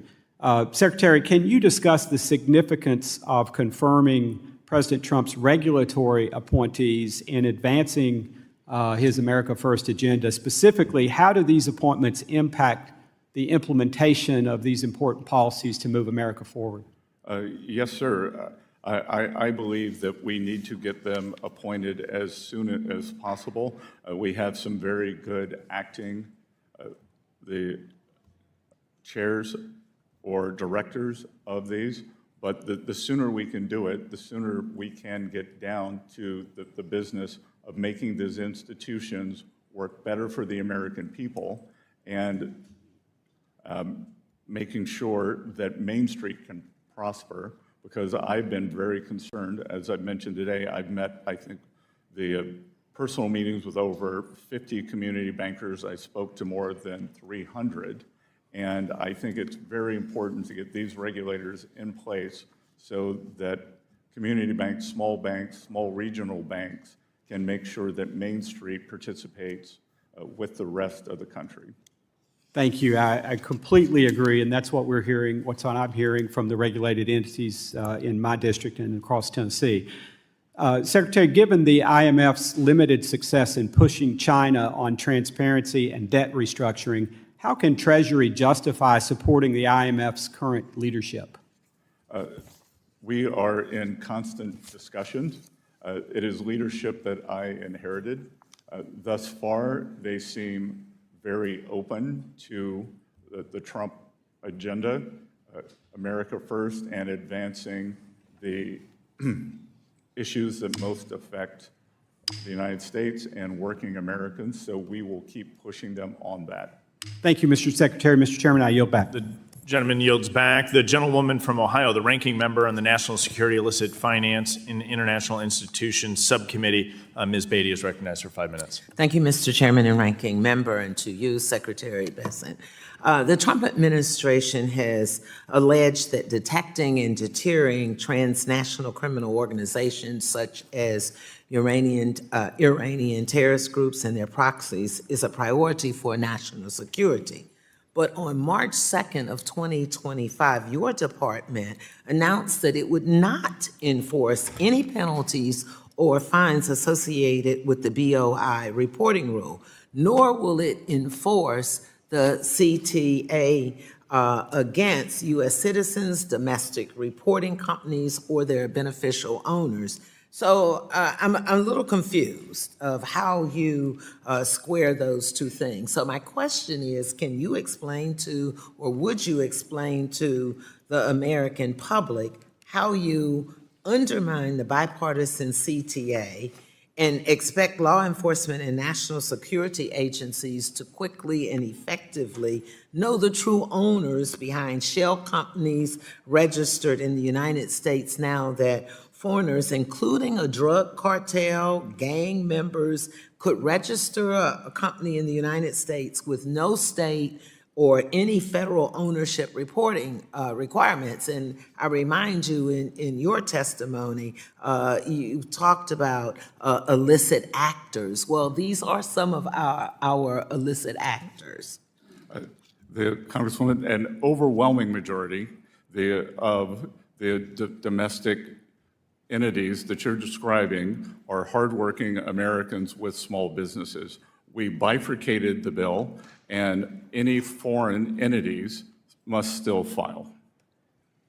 So are you saying to me it's not true that they must file and the foreign entities must file the BOI?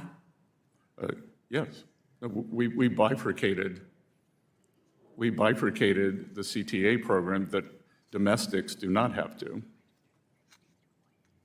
So maybe I'm asking it the wrong way. So it appears that they are doing it registering to avoid the transparency of who the companies are. I'm not sure what your question is. I'd be happy to answer it.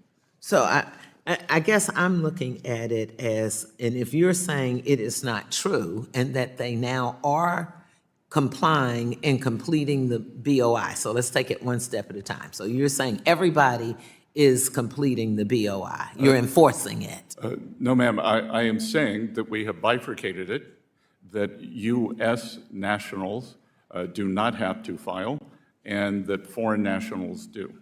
Okay, so I guess when we look at this, if we're limiting enforcements of the rule just to the foreign entities, that creates a giant loophole whereby any foreign entity can register in the United States and evade or not do the BOI reporting requirements. Well, they would be subject to they would have to come through a U.S. financial institution, so they would be subject to all U.S. institutions. Including the BOI. The AML. Including the BOI.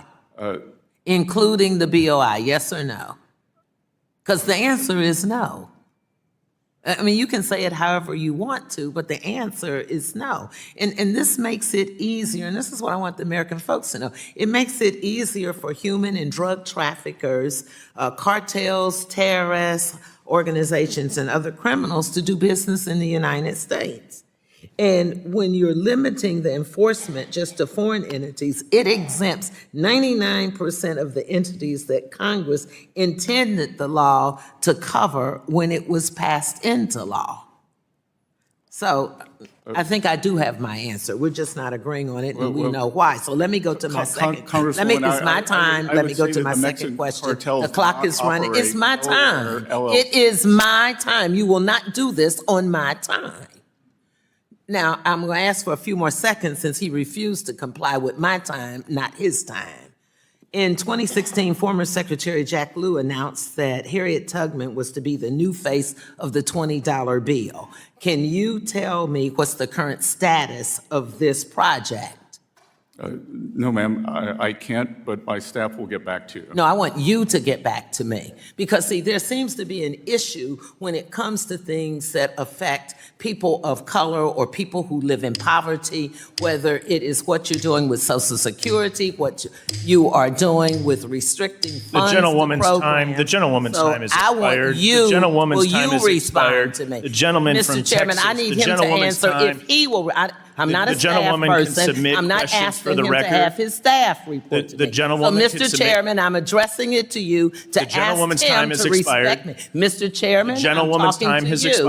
I need him to address if he will answer me. No, I'm not going to. The gentlewoman's time has expired. I'm not going to stop until you direct him to answer to me as a member of Congress. The gentlewoman's time has expired. The gentlewoman has offered that she can submit questions for the record. Mr. Chairman, point of order to you. I will not stop. I will not be silent. The gentlewoman is not offering an appropriate parliamentary inquiry. Does the gentlewoman have a parliamentary inquiry? Yes, I do. Please state the parliamentary inquiry. As a member of the United States Congress addressing the Secretary, I am asking you to rule on asking this hostile witness to direct his response to me versus having him tell me that his staff will respond to me. My staff person didn't ask him the question. I did. The gentlewoman does not state a parliamentary inquiry. So let me ask the point of privilege to you, Mr. Chairman, because I'm not going to stop this morning until you respond to me then,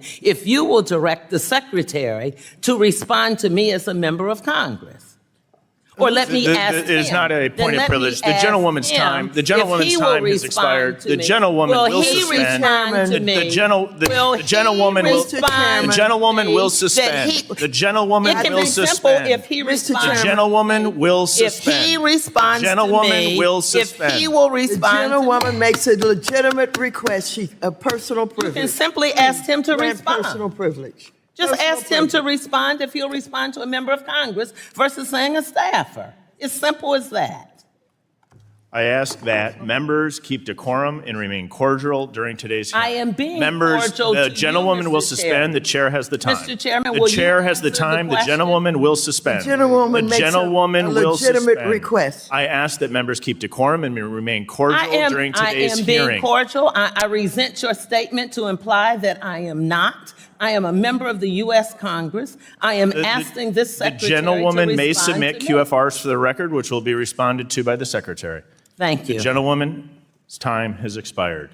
The gentleman from Texas, the chairman of the Small Business Committee, Mr. Williams, is recognized for 5 minutes. Thank you, Mr. Chairman, and thank you, Mr. Secretary, for being here. This may be a little easier on you here. I'll try to move it fast forward. The Chinese Communist Party has enabled their economy to serve as a central hub for money laundering, human trafficking, and the export of chemicals used to manufacture fentanyl. Increasingly, Chinese nationals and financial works have informed operational alliances with Mexican drug cartels, providing laundering services, digital payment platforms, and chemical shipments that fuel the trafficking of fentanyl across our southern border. These criminal partnerships exploit the international financial system and pose a direct threat to U.S. national security, public health, and financial integrity. So my question, Mr. Secretary, is can you elaborate on the steps Treasury is taking to disrupt the flow of illicit financing, money laundering, and drug trafficking between Chinese entities and Mexican drug cartels?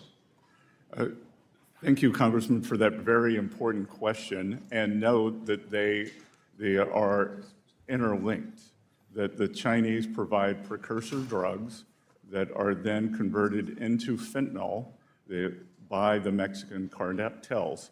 And just today, I signed an order that will be made public within the next few days, identifying Chinese entities who are engaged in the fentanyl trade. Great. Far too long, China has taken advantage of the international financial system and has become the world's largest creditor. The IMF and World Bank's focus on climate and social initiatives has resulted in a lack of accountability for the Chinese unreliable economic data, currency manipulation, and opaque predatory lending practices. In addition to the lack of accountability, this shift in focus to climate has forced many developing countries to turn to Chinese financing. The United States must leverage its leadership of the world stage to counter China's growing influence as a global lender and put an end to the deceptive economic practices. So, Secretary, how is Treasury working to prevent IMF and the World Bank resources from indirectly legitimizing China's debt trap diplomacy and economic oppression? Well, Congressman, in various ways. One, as you would have noticed, I will have said that when this horrible Russia-Ukraine conflict ends, that no country or person who financed the Russian war machine will be eligible for any rebuild in Ukraine, especially that financed by the World Bank or any of the other multilateral development banks. Also, we are working with the OECD especially to look at, and the IMF and the World Bank, to look at the true debt levels for these countries. Everyone agrees, or everyone save one country agrees that this is a problem, that there are rapacious mineral deals, that there are tolling arrangements, and it is impossible to know and assist a country that has experienced economic hardship when we don't know the true levels, or if there is an undisclosed priority payment to another creditor. Let me try to get to my last question. I was encouraged to hear that you are taking a fresh look at the bank regulatory framework to better reflect actual risk and ensure a level playing field across the financial system. And as part of that review, I hope you'll consider where U.S. regulations may be putting banks and financial institutions at a disadvantage compared to our foreign competitors. In particular, I urge you to weigh the combined impact of proposals like Basel III Endgame, the GSIB surcharge, and leverage requirements, especially whether these changes could limit banks' ability to support the economy and compete globally. So in your work so far, are there any specific areas where you plan to address these concerns about regulatory putting U.S. institutions at a disadvantage, such as in the re-proposal of the Basel III Endgame rule by amending the GSIB surcharge regulation? Congressman, we are looking across all areas and know that this is at the top of our agenda, that most countries have very concentrated banking systems. In many cases, the banking systems are larger than the GDP of the countries, so they have very different needs than the United States. The strength of the United States, lending and capital markets and economy, is the breadth and depth of our financial institutions, and we will continue to advocate for them both at home and abroad. Thank you for your service. I think you're doing a great job. I yield back. The gentleman yields back. The gentleman from California, the ranking member on the Task Force on Monetary Policy, Mr. Vargas, is recognized for 5 minutes. Thank you very much, Mr. Chair and ranking member, for holding this hearing. Mr. Secretary, welcome. It's great to have you here. I want to thank my colleague and friend from Texas for asking the question about Russia. Do you consider Vladimir Putin a war criminal? Yes. Would you negotiate with a war criminal? I think that's the nature of diplomacy. One must negotiate with both sides, sir. So you will be negotiating then with a war criminal? I believe that negotiation was needed with the Japanese after World War II. Okay. Thank you for that answer. Are you familiar with what President Trump has called his One Big Beautiful Bill? Yes, sir. Could you describe the basics of that bill? It is a combination. The core of that bill is to make the 2017 Tax Cuts and Jobs Act permanent.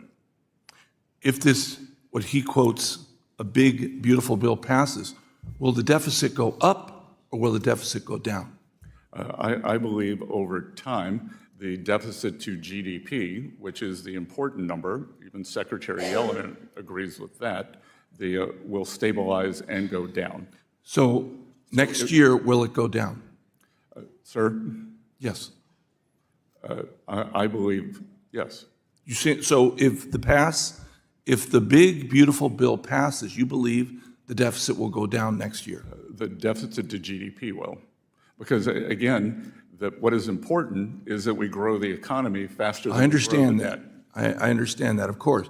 But you say that in the long term, I'm asking in the short term, will the deficit go down?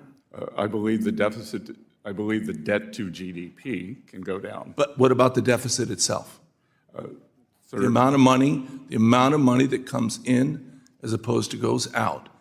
Will the deficit go down next year? Will it go down from 2024 and 2025? I believe it will, because these are extraordinary levels. What about the long-term debt?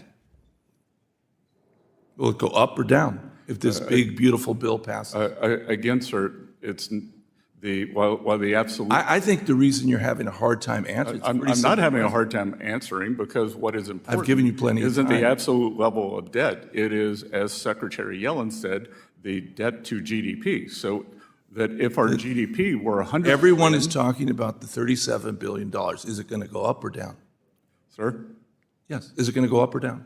It will likely go up, but if the GDP goes up faster, I think that's the interesting thing. My colleagues on the other side always talk about reducing the debt and reducing the deficit, and yet the hypocrisy of trying to pass the big, beautiful bill that will cause both of them to go up. No, sir, I did not say the deficit. No, I know you didn't say it. You're trying not to say it, but that's exactly what's going to happen. No, I actually said it would not go up. I know you did. And just to be clear... You said the number would go up. Just to be clear, last year, 6.7% deficit to GDP. No, I'm asking the number. I'm asking the actual number. No, we're looking at, see now... the previous administration. We're asking about numbers here. When we were not in a recession and not... I'm not going to let you get away with that one, because it's very clear what's going to happen if they pass their bill. The deficit's going to go up, and the debt's going to go up, and we're going to see the hypocrisy of them always saying, cut the budget, so the deficit's going to go down, and the debt's going to go down. It's not. It's going to go up. Now, I do want to ask you about the independence of the Fed. Yes, sir. You have kind of been on both sides of the fence on this. You seem to say that we need an independent Fed, but at the same time, you said there should have been a shadow Fed. Sir, since taking office, I have refrained from commenting on Fed monetary policy, and I have said that monetary policy is a jewel box that must be preserved. Okay, great. And lastly, I do want to ask this, because a number of my colleagues have brought it up about elite, the coastal elites. Where did you go to school? Sorry? I grew up in Little River, South Carolina. And what university did you graduate? 500. You graduated from Yale. You were part of Wolfhead's Society, Congressman, one of the big three. Congressman, I worked 3 jobs to put myself in Yale. Believe me, I grew up just as poor as you did. I understand that too. But the thing that I always get is, the funny part is, I always talk about the coastal elites. You're a billionaire that went to Yale. I don't hold that against you. I just find it interesting that my colleagues are always talking about the coastal elites, and yet the president and yourself are both coastal elites. And I made all my own money, sir. The gentleman yields back. I recognize myself for 5 minutes for the purpose of asking questions. Secretary, thank you for being here. Earlier today, you referenced the electric slide. I'll share my concerns that during 4 years of the Biden administration, we were sliding behind foreign competition, in particular in the digital asset space, from the Bahamas to China. And I want to ask you, what would happen if we put our heads in the sand, if we object, if we walk out of that type of leadership role, which I think is so essential, to make sure that the United States continues to lead the way in Web 3 as we did in Web 2. And in particular, how does the leadership in digital assets play into President Trump's broader agenda? And specifically, how do dollar-denominated stablecoins impact dollar dominance in Treasury markets? Congressman, thank you for that very important question. Our goal is to encourage firms to reshore, bring back to the United States best practices, their digital asset innovation and experimentation here in the United States without scaling back their ambition to influence the global industry. The administration's efforts to promote clear regulatory frameworks for digital assets will contribute to this goal. So will ongoing efforts to promote fair access, interoperability of payment technologies across all borders. We will continue to support private sector solutions and discourage public sector solutions that distort markets and stifle competition. Let me jump in. Let me jump in because I think that's spot on. And then let's talk about what happens if we fail to act. Yesterday, some members objected, walked out of a hearing to discuss market structure and digital assets, an absolutely essential leadership role the United States has to play. What happens if we walk out on our responsibility to lead in the digital asset space? And what would occur if Web3 center of gravity shifts away from the United States to countries like China or other locations? Well, numerous things could occur, sir. As we saw under the previous administration, an entire ecosystem, the unregulated and renegade, springs up outside the U.S., and illicit actors abuse the value of these transfer systems, and there is a technological loss here. Can you walk us through or share any of your impressions from the conversations you've had with your counterparts abroad as it relates to their experience with regulating in the digital asset space?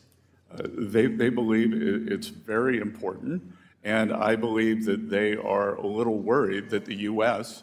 is willing to restore its leadership here. And as I said earlier, there is a chance that digital assets can provide a substantial source of demand for the U.S. dollar. In my bill, the Stable Act, which regulates dollar-denominated stablecoins, we give the Treasury the authority to identify which foreign stablecoin regulatory regimes are comparable to ours. What are the key aspects of comparable regime, and are there lessons or criteria that we can draw from other similar areas in the financial services space? Congressman, I think that we have the blueprint with the bank regulation and adherence to anti-money laundering laws around the world, financial stability, and I would guess that 70% of the countries would be very easy to judge yes, no, and then there will be another group. That's why I believe that some of the bills encourage phasing this in. And a lot of stablecoin, a lot of digital asset space needs reliable banking services. Could you comment briefly on how the Treasury is working with bank regulators to ensure that financial institutions can safely participate in this emerging industry? We have recently delivered a report to the President on this, so we have safe and sound best practices, and we want to work with the financial industry, with new companies and entrepreneurs, as well as incumbents. The banks, there is a solution to banks to participate in this business, whether it's through custody or their own coins. Let me shift gears really quickly in my final 30 seconds. President Trump issued an executive order on modernizing payments to and from Americans' bank accounts. The executive order noted that the Treasury checks are 16 times more likely to be reported lost or stolen or returned as compared to electric transfer funds. Do you think we're making real progress in this space? We are working all speed ahead. Congresswoman from Staten Island told me of numerous losses of checks in the postal system, and it is both cost-cutting and good practice, sir. Thank you very much. Thanks for being here today. I now recognize the gentleman from Texas, Mr. Gonzalez, for 5 minutes. Mr. Secretary, thank you for joining us this morning. According to the Wall Street Journal, oil and gas companies have lost over $280 billion in market value in April of this year alone, more than any other sector. This decline is attributed to a combination of factors, but mostly attributed to the tariffs. At a recent Dallas Federal Reserve meeting, a veteran CEO, energy CEO, said, quote, I have never felt more uncertainty about our business in my entire 40 years in the industry, and this turmoil is no accident. It's a direct result of Mr. Trump's vandalism. Just yesterday, Diamondback Energy, one of the largest Permian producers, told shareholders that tariffs are adding significant cost of drilling activity. That's mostly due to the tariffs to our neighbors to the north and the south. Mr. Secretary, the chaos in the energy sector has eclipsed any gains from President Trump's industry-friendly regulatory rollbacks that they were so much looking forward to. Stable energy prices depend on stable policy. The Trump administration pledged to support American energy sector. However, this decline demonstrates the opposite. Given these outcomes, how do you reconcile the administration's stated support for energy sector with policies that appear to have directly undermined its stability and global competitiveness? Sir, I would take issue with the idea that it was tariffs. We have seen one of the largest decreases in the underlying price of crude in history. That's right. So, but 100%, there's not a single energy CEO in America right now that would agree with you. They are all attributing their downfall right now and the troubles that they're having to the tariffs, and they need some relief. What's the administration going to do? Congressman, you and I must speak to different energy executives because I speak to them quite often. Well, I spoke to API today. I will note that OPEC has done a substantial supply increase, and the history of substantial OPEC supply increase. And the tariffs are just making it worse. China is no longer buying our LNG, neither is a lot of other countries around the world. So, I think we've seen Harold Hamm, the head of Continental Resources, has said that he is reshoring his supply chain, and he believes that over time, he did not save any money by outsourcing the equipment. Secretary, overseas. Our energy industry is hurting, and they need your help. And I know you're a smart man, and you're one of the most stable people in this administration. You need to talk to the president about this. This is hurting the industry, and it's hurting the American people, and more needs to be done. I have another question that I want to talk to you about that's hopefully a little easier, and it has to do with our shrimping and fishing industry. As you may know, our domestic shrimping and fishing continue to experience economic hardships caused by an increase of foreign imports, high fuel prices, labor shortage, immigration regulation, all to make matters worse. Plus, we have flooded the domestic seafood markets with foreign farm-raised shrimps, many which are subsidized by by American federal dollars in the international financial institutions. We need to put an end to this. What are we doing in terms of tariffs to helping this industry that is hurting? If we want to talk tariffs, there are some that work, and I think this is certainly an industry that needs a lot of help. It's been ignored. It's on the verge of collapse. If we continue down this path, we will rely on imported seafood and certainly imported shrimp, which is hurting the worst within the seafood industry. And I don't know how familiar you are with this industry, but I'm curious to hear your opinions and what can be done to improve this. Well, sir, as I mentioned earlier, this coastal elite grew up in a fishing village that when I was young was 500 people, so I'm very attuned to that.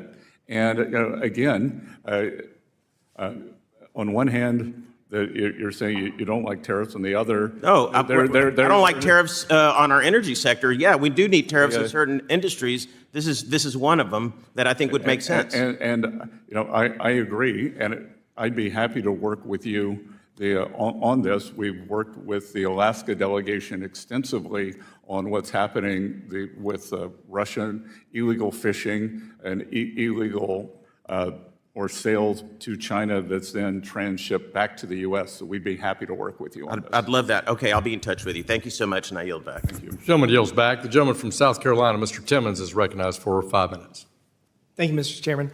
Secretary Bessent, thank you for being here with us today. You are respected by the President, his economic team, leaders on Wall Street, and the broader international financial community. Your steady leadership is appreciated on both sides of the aisle. And after an abysmal 4 years, it is encouraging to see thoughtful and serious leadership guiding this discussion once again. And I would like to add a personal note. Both of us proudly call South Carolina home, and my family, like yours, also came to Charleston in the 1600s. I know you understand the economic landscape of South Carolina deeply, and that perspective is invaluable in the position that you hold. Let me start with a question about the textile industry. South Carolina, and especially my district in the upstate, has a long history in textiles. For over 100 years, it was more than just an economic sector. It was part of the cultural and social fabric in our communities. But there was a drastic shift in the 70s and the 80s. Well-intentioned regulations from Washington related to labor and the environment made the U.S. economy no longer competitive. And while I agree with the policies that we should not dump dyes and chemicals into the rivers, and we should not have 120 degrees in factories, and people should only work 40 hours a week, we need to focus on being competitive. And those regulations, all they did was push all of our textile jobs to China, or most of our textile jobs to China. China took advantage of it, and they incentivized and subsidized textile manufacturing, capturing an enormous amount of the market share. Hundreds of thousands of jobs were lost in the South. Recently, you made a comment suggesting we do not need to bring the booming textile industry that once defined the region where we both grew up back. And that statement stirred some concern from some of the textile companies that survived in the district. And I agree with your broader point. That we should not return to producing low-quality goods just for the sake of manufacturing in the United States. I do want to ask, do you agree that we should prioritize support for the American textile industry that are still here, and particularly leaders that are in innovation and high-tech manufacturing and people that are producing Berry Amendment products for our warfighters? Congressman, what I mean and meant was the survivors in this industry, they have done it through innovation, and they will continue to innovate, and they are high-end textile manufacturers. I remember going to China in the 1990s and 2000s and seeing everything that had been outsourced there in the textile industry. Sock City, they would have Sock City, Underwear City, and those are the jobs you and I grew up with many people, our family friends, involved with. And I think that we, through good tariff policy, we can make sure that these existing businesses can grow and thrive, especially in the high end. And again, anyone who has survived has done it through innovation, hard work. And that's what I told them. I told them that we still support them, and we are going to make sure that they continue to thrive. Sir. Absolutely, absolutely. So I want to turn to the automotive industry, and specifically BMW, which operates its largest plant in the world in Spartanburg, South Carolina. That facility, which opened in 1994, has helped make our state the top auto exporter in the U.S. It employs either directly or through a nearby supply network, indirectly, almost 80,000 of my constituents, almost 1 in 10 of them. And foreign automakers like BMW are continuing to invest heavily in U.S. manufacturing.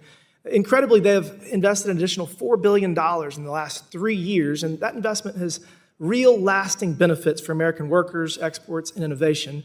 It is President Trump's promise to the American people to renew the U.S. economy's competitiveness in the global economy, and this is an effort long overdue. My question is this: as President Trump renegotiates our trade relationships with the world, is it fair to say that BMW, the type of investment that BMW has made, a generational investment, is what we're hoping to incentivize?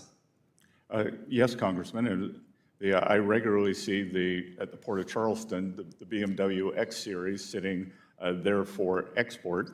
And I think that the president recently met with the heads of the 3 German auto companies and is working toward a solution for more American content and more made in the U.S. rather than just as assemblers. So it would be more jobs in your district. And that message was heard loud and clear, and they're going to continue to invest. They've been a very good partner, and I'm just excited because interest rates coming down, energy costs going down, regulatory relief, a more fair trade deal. We are going to be the best place to start to grow, to build a business, and I appreciate your leadership in that regard. Thank you, sir. I yield back. Gentleman yields back. Gentleman who's the vice ranking member of the full committee, Mr. Caston, is recognized for 5 minutes. Thank you, Mr. Chair. Secretary Bessent, I'm starting my 7th year in Congress, and in those 7 years, I have never received more phone calls from my constituents on any issue than the hack into the Treasury payment system earlier this year. As you know well, this is the system that manages over $5 trillion a year of federal payments, payments to taxpayers, payers to Social Security beneficiaries, payers to embedded foreign assets who are overseas and undercover, and it has their personal information and their routing information. This is a purple district. People were nervous. We sent a letter to your office along with 150 colleagues asking 20 questions. Your response that we just received was non-responsive on all 20. Mr. Chairman, I'd like unanimous consent to enter those two letters into the record. Without objection. I want to get through a lot of those questions right now, Secretary Bessent, and I would ask you to be as brief as you were in your response, but I would very much like a more fulsome answer in writing. In January, the New York Times reported that you pressured David Lebrick out of his role overseeing that after he refused to grant that access to people that Elon Musk had imposed. Can you confirm the accuracy of those reports? That's incorrect, Mr. You met with him on January 30th, put him on administrative leave, and he left the day later. Is that accurate? I did not put him on administrative leave. Administrative leave, I asked him to take, I met with him 90 minutes So you're denying the New York Times report?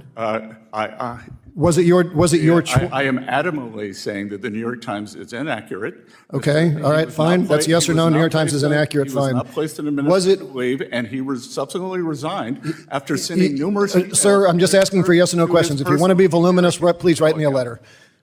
Was it your decision to terminate Mr. Lebrick, or were you pressured by others? He resigned. Who made the decision to put him on administrative leave? You or someone else? Again, sir, he was not put on administrative leave. That is okay, so you're denying the New York Times. Fair enough. Tom Krause, you a fan of him, who's now playing that role? Yes. Okay.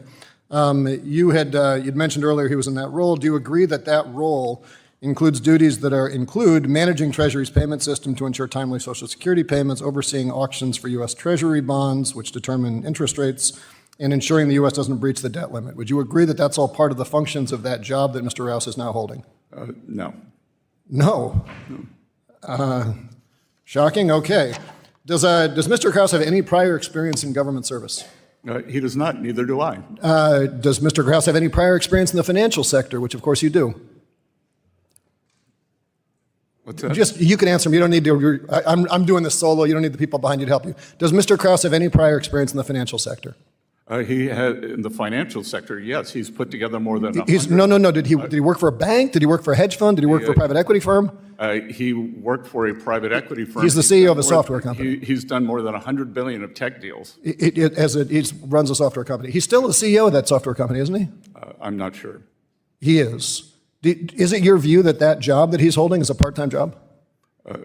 I'm not managing $5 trillion a year of distributions.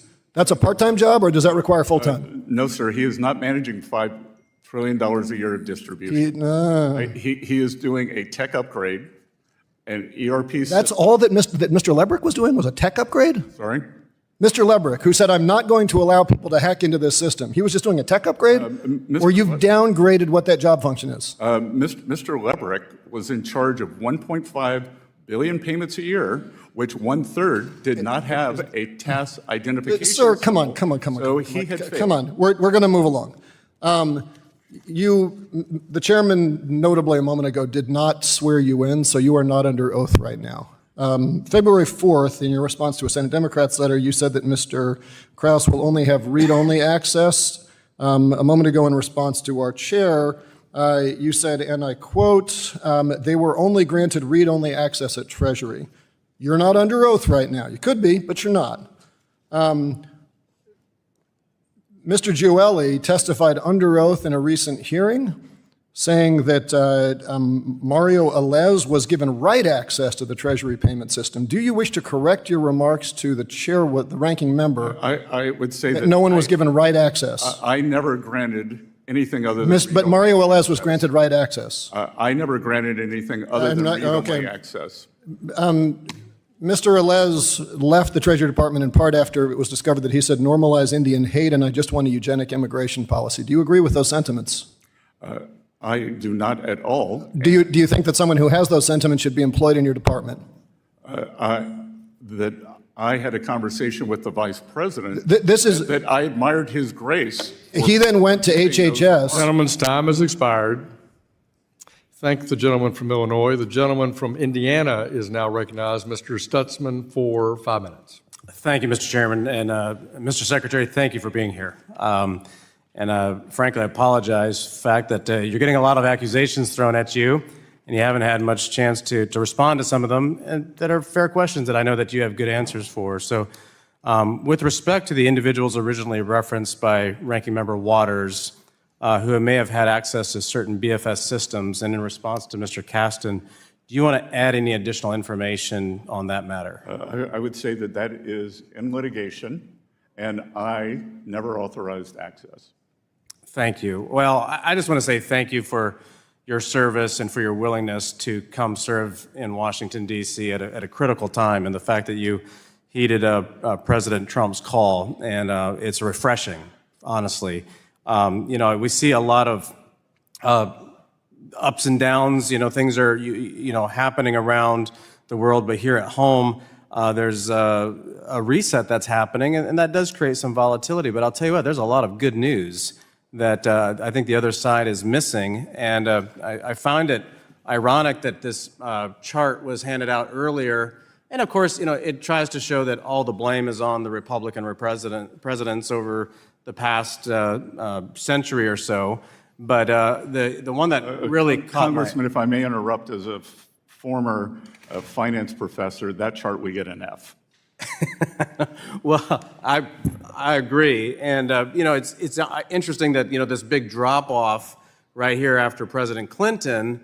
I live in one of the heaviest manufacturing districts in the country, and I know that businesses don't turn on a dime that quickly, but that was because of different trade policies. Something happened during the President Clinton era that caused a lot of jobs to leave.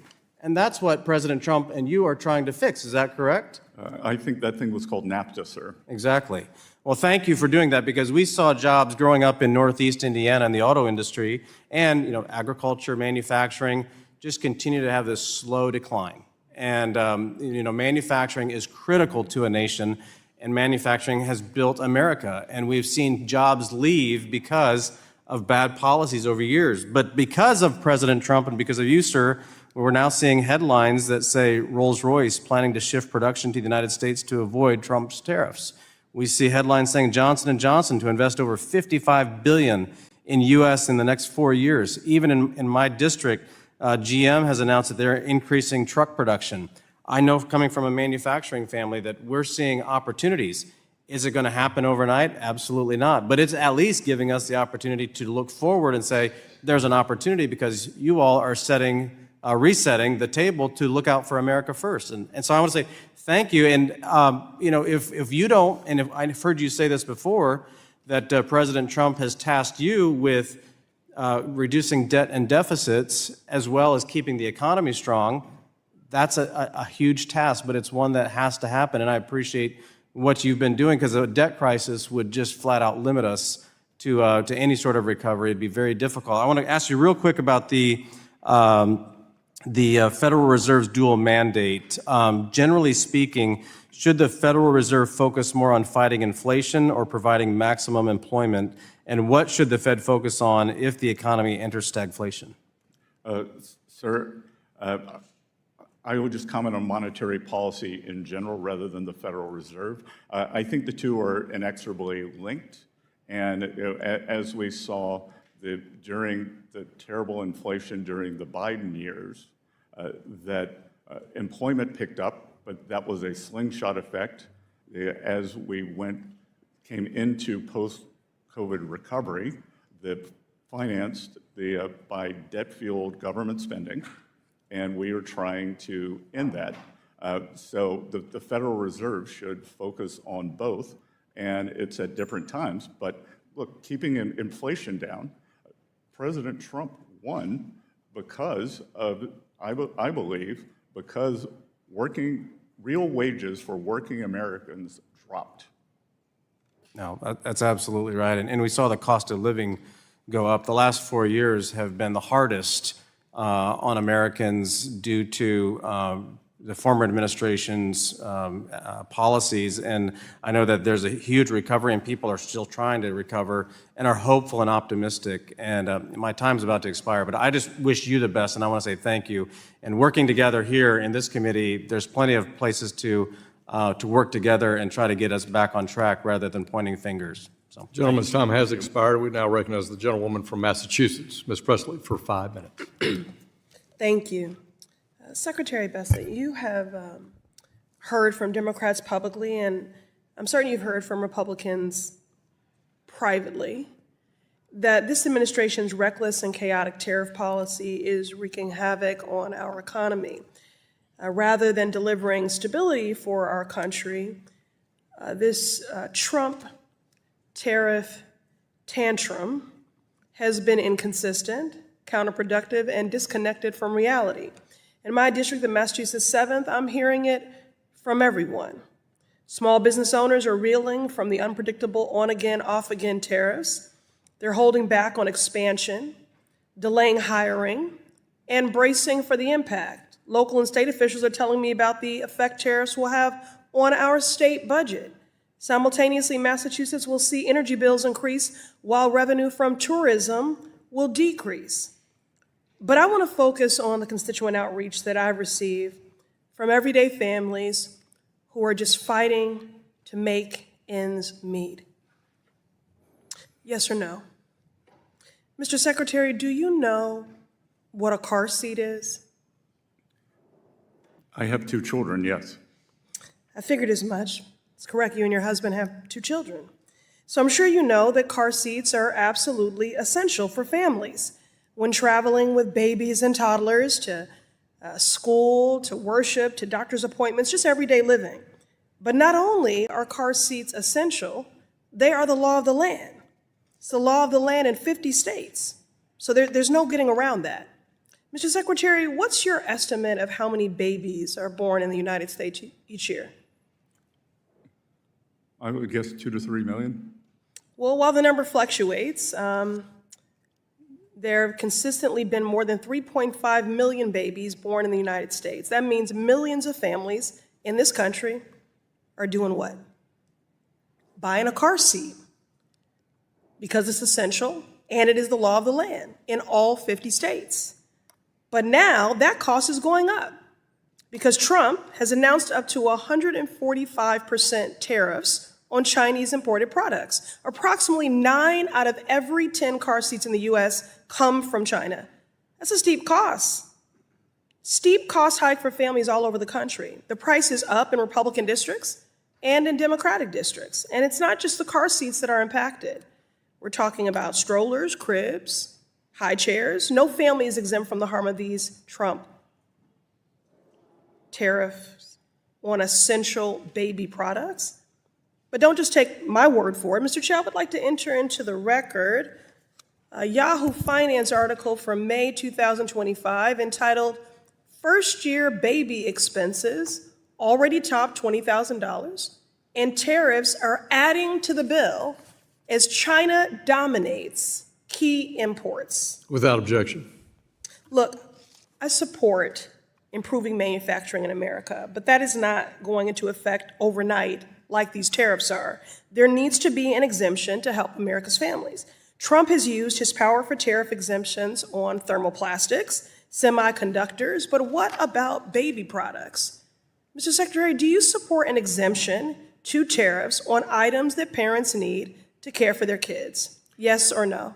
Congressman, what you're referring to are... Yes or no? What you're referring to are... I'm reclaiming my time because I don't want you to filibuster or give me some macroeconomic answer. Families at home are hurting and so just give me a direct answer. I am going to agree with you that So yes, you do support an exemption on tariffs for products that are essential for families for their babies. Exemptions on E4 items, which... I'm sorry, I have to reclaim my time. I'm reclaiming my time. Mr. Chair, I am reclaiming my time. Give me my time back. I'm reclaiming my time. I just want a simple yes or no. Do you support an exemption to tariffs on items that parents need to care for their kids? Because you all claim you're pro-family. I cannot hear the words you say because I see the things that you do every day. So clear it up. Yes or no? Do you support an exemption to tariffs on items that parents need to care for their babies? It is under consideration. Great, good. I don't know what's stopping an exemption from going into effect today, so do it now. In Donald Trump's America's price is not yesterday's price is not today's price. Costs are going up. Everyone is suffering, especially our families with young children. Mr. Secretary, I'm making an appeal to you on behalf of the people of this country. Please tell occupant Trump to reverse course and stop hurting America's families. I yield back. Gentlewoman yields back. Gentleman from Pennsylvania, our chair of our Oversight and Investigation Subcommittee, Mr. Muser, recognized for 5 minutes. Mr. Secretary, great to be with you. Thank you. Boy, oh boy, I sure wish we had colleagues that were upset about the Biden 20% inflation and lack of wage growth, along with that inflation and the high energy costs that were costing families throughout my district thousands of dollars. I wish we would have heard a peep about that, and yet we have just angry voices over the potentiality of bringing manufacturing back to the United States that, in fact, hasn't even got into effect yet. It's nuts. Mr. Secretary, the ongoing litigation response to the Democrats' questions about the Treasury Doge team, is it true that they can find all the information, find all the available information there? Yes, sir. Okay, thank you. Also, regarding the beneficial ownership rule, which was a disaster for my small businesses, I mean, all of them, 100% complained about it. The original intent of the Corporate Transparency Act was to root out bad actors. The previous administration, however, turned it into a massive data collection with over 50 questions. Originally, there were 4 that outraged small business, accountants, attorneys, anybody who had anything to do with it. In fact, only 20% of the small businesses were even able to comply by the January 1st deadline, and meanwhile, they were threatened with fines up to $500 per day and up to $10,000, small businesses. They were beside themselves. You listened to the small businesses and did something immediately to correct course, exempting U.S. companies from reporting, and my small businesses throughout my district, throughout Pennsylvania, applaud you for eliminating a needless bureaucratic reporting regime. So thank you. And Congressman, I'm just sorry that so many of them had to waste their hard-earned dollars either complying or preparing to comply. And losing sleep and everything else, and some even going out of business because they found it preposterous. Thank you. Let's talk about removing the ideological, subjective, even capricious regulators how would you, under the Biden administration, bank supervisors focused more on ideological concerns and less on material, bright-line financial rules versus the risks? How will you work with bank regulators to refocus supervision on bright lines rules rather than issue unrelated to safety and soundness? Again, Congressman, very important point. We could see that we had 3, under the previous administration, we had 3 of the largest bank failures in U.S. history. 2 weeks before that, the Financial Stability Oversight Council published a report that said that climate was the biggest threat to the financial system, not the deposit volatility, not over-leveraged bond portfolios. So we are promoting common sense, back to basics. Yes, thank you. Okay. The efforts related to the removal of reputational risk as a basis of supervisory criticism, can you comment on that? Yes, sir. Many people, many individuals, many organizations were debanked because of their political beliefs, and regulators used that as a litmus test, and that it is a very capricious category in bank regulation. So we have moved to remove that as a criteria. We believe that financial ratios are much more important than whether you are a Democrat, a Republican, or an independent. Thank you. Yes, well put, and appreciate the fact that you see things that way, as should be seen. Capital requirements. Basel III Endgame, of course, the GSIB surcharge and other proposed capital rules might put U.S. banks at an international disadvantage. What do you believe, if you got an idea of the right level for capital requirements? Sir, we are examining that now, and we will weigh in heavily at the BIS and the other rulemaking entities. But again, this one size fits all. And I believe one of the reasons we've seen the stagnation in many other countries is the regulatory, the framework, the very tight regulatory framework that they put around their regulated financial institutions. Thank you. I'm almost out of time. I'll yield back. Thank you very much, Mr. Secretary. Thank you. I thank the gentleman. The gentleman from New York, Mr. Torres, is recognized for 5 minutes. Thank you, Mr. Chair. During so-called Liberation Day, Donald Trump imposed tariffs on territories populated not by humans, but by penguins. He imposed tariffs on countries with which the United States runs a trade surplus, not a trade deficit. He imposed tariffs on products that cannot be produced domestically, which means a higher cost for American consumers without any benefit to American manufacturers. He imposed tariffs on impoverished nations like Lesotho, which cannot afford to buy as much from us as we buy from them. If President Joe Biden had put in place these absurd tariffs, every single Republican, without exception, would have condemned his trade policy as the height of incompetence. And you, Mr. Bessent, would have joined that chorus of criticism. There's no doubt in my mind. But swap out Biden's name for Trump's, and suddenly the moral outrage from Republicans vanishes like magic. I have a simple yes or no question. Do you think excessive taxation undermines the competitiveness of American manufacturing? Yes, sir. Now, the Trump tariff regime is a breeding ground for the excessive taxation of American manufacturing. Consider as an example Intel's manufacturing of CPUs. Intel sources foreign components, which is subject to the first layer of taxation. It then manufactures the CPUs in the United States before exporting it to China, which will face a second layer of taxation. And finally, China will export the CPU back to the United States, where it will face a third layer of taxation. Taxation upon taxation upon taxation of American manufacturing goods. Do you think that kind of compounding taxation of American manufacturing goods like Intel CPU will strengthen or weaken American manufacturing? Sir, I just want to be clear. You're saying that taxes raise cost. I'm sorry? Sir, you're saying that taxes raise costs. Taxing the intermediate goods that go into a manufactured product raise costs, yes. So you're saying that taxes are inflationary.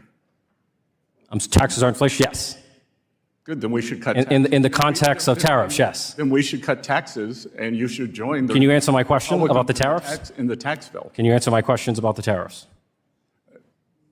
I'm not sure I understand. CPU's Intel would face Intel CPU would face 3 levels of taxation: the taxes on the foreign components, the U.S. taxes, and the Chinese taxes, or the Chinese tariffs.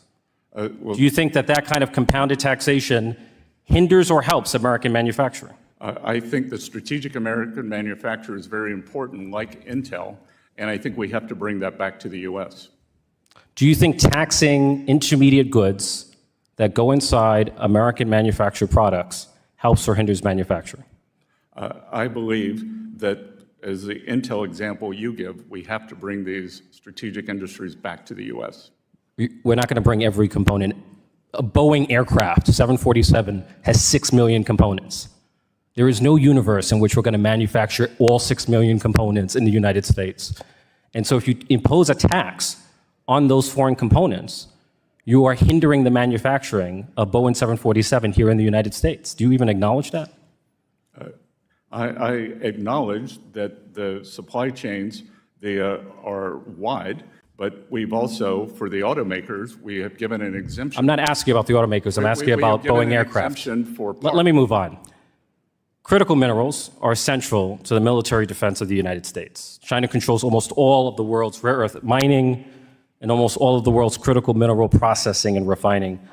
The Trump administration has chosen to wage a total trade war with China without first building a critical mineral supply chain here at home.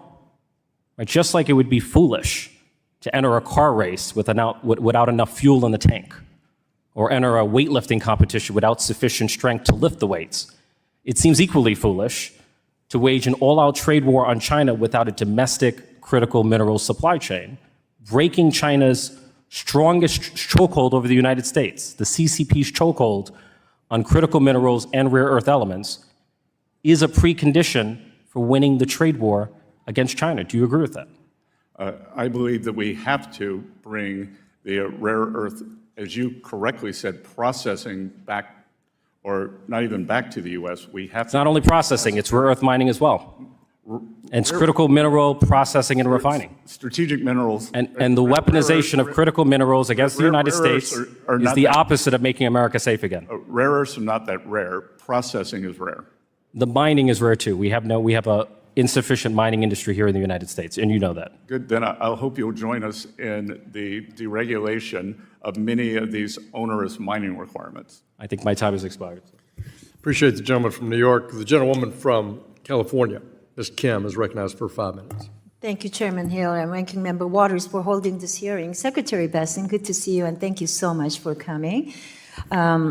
Southern California, where I'm from, and the district that I represent, serves as the primary gateway to Pacific Rim, and Asian goods into the United States come through the ports of LA and Long Beach.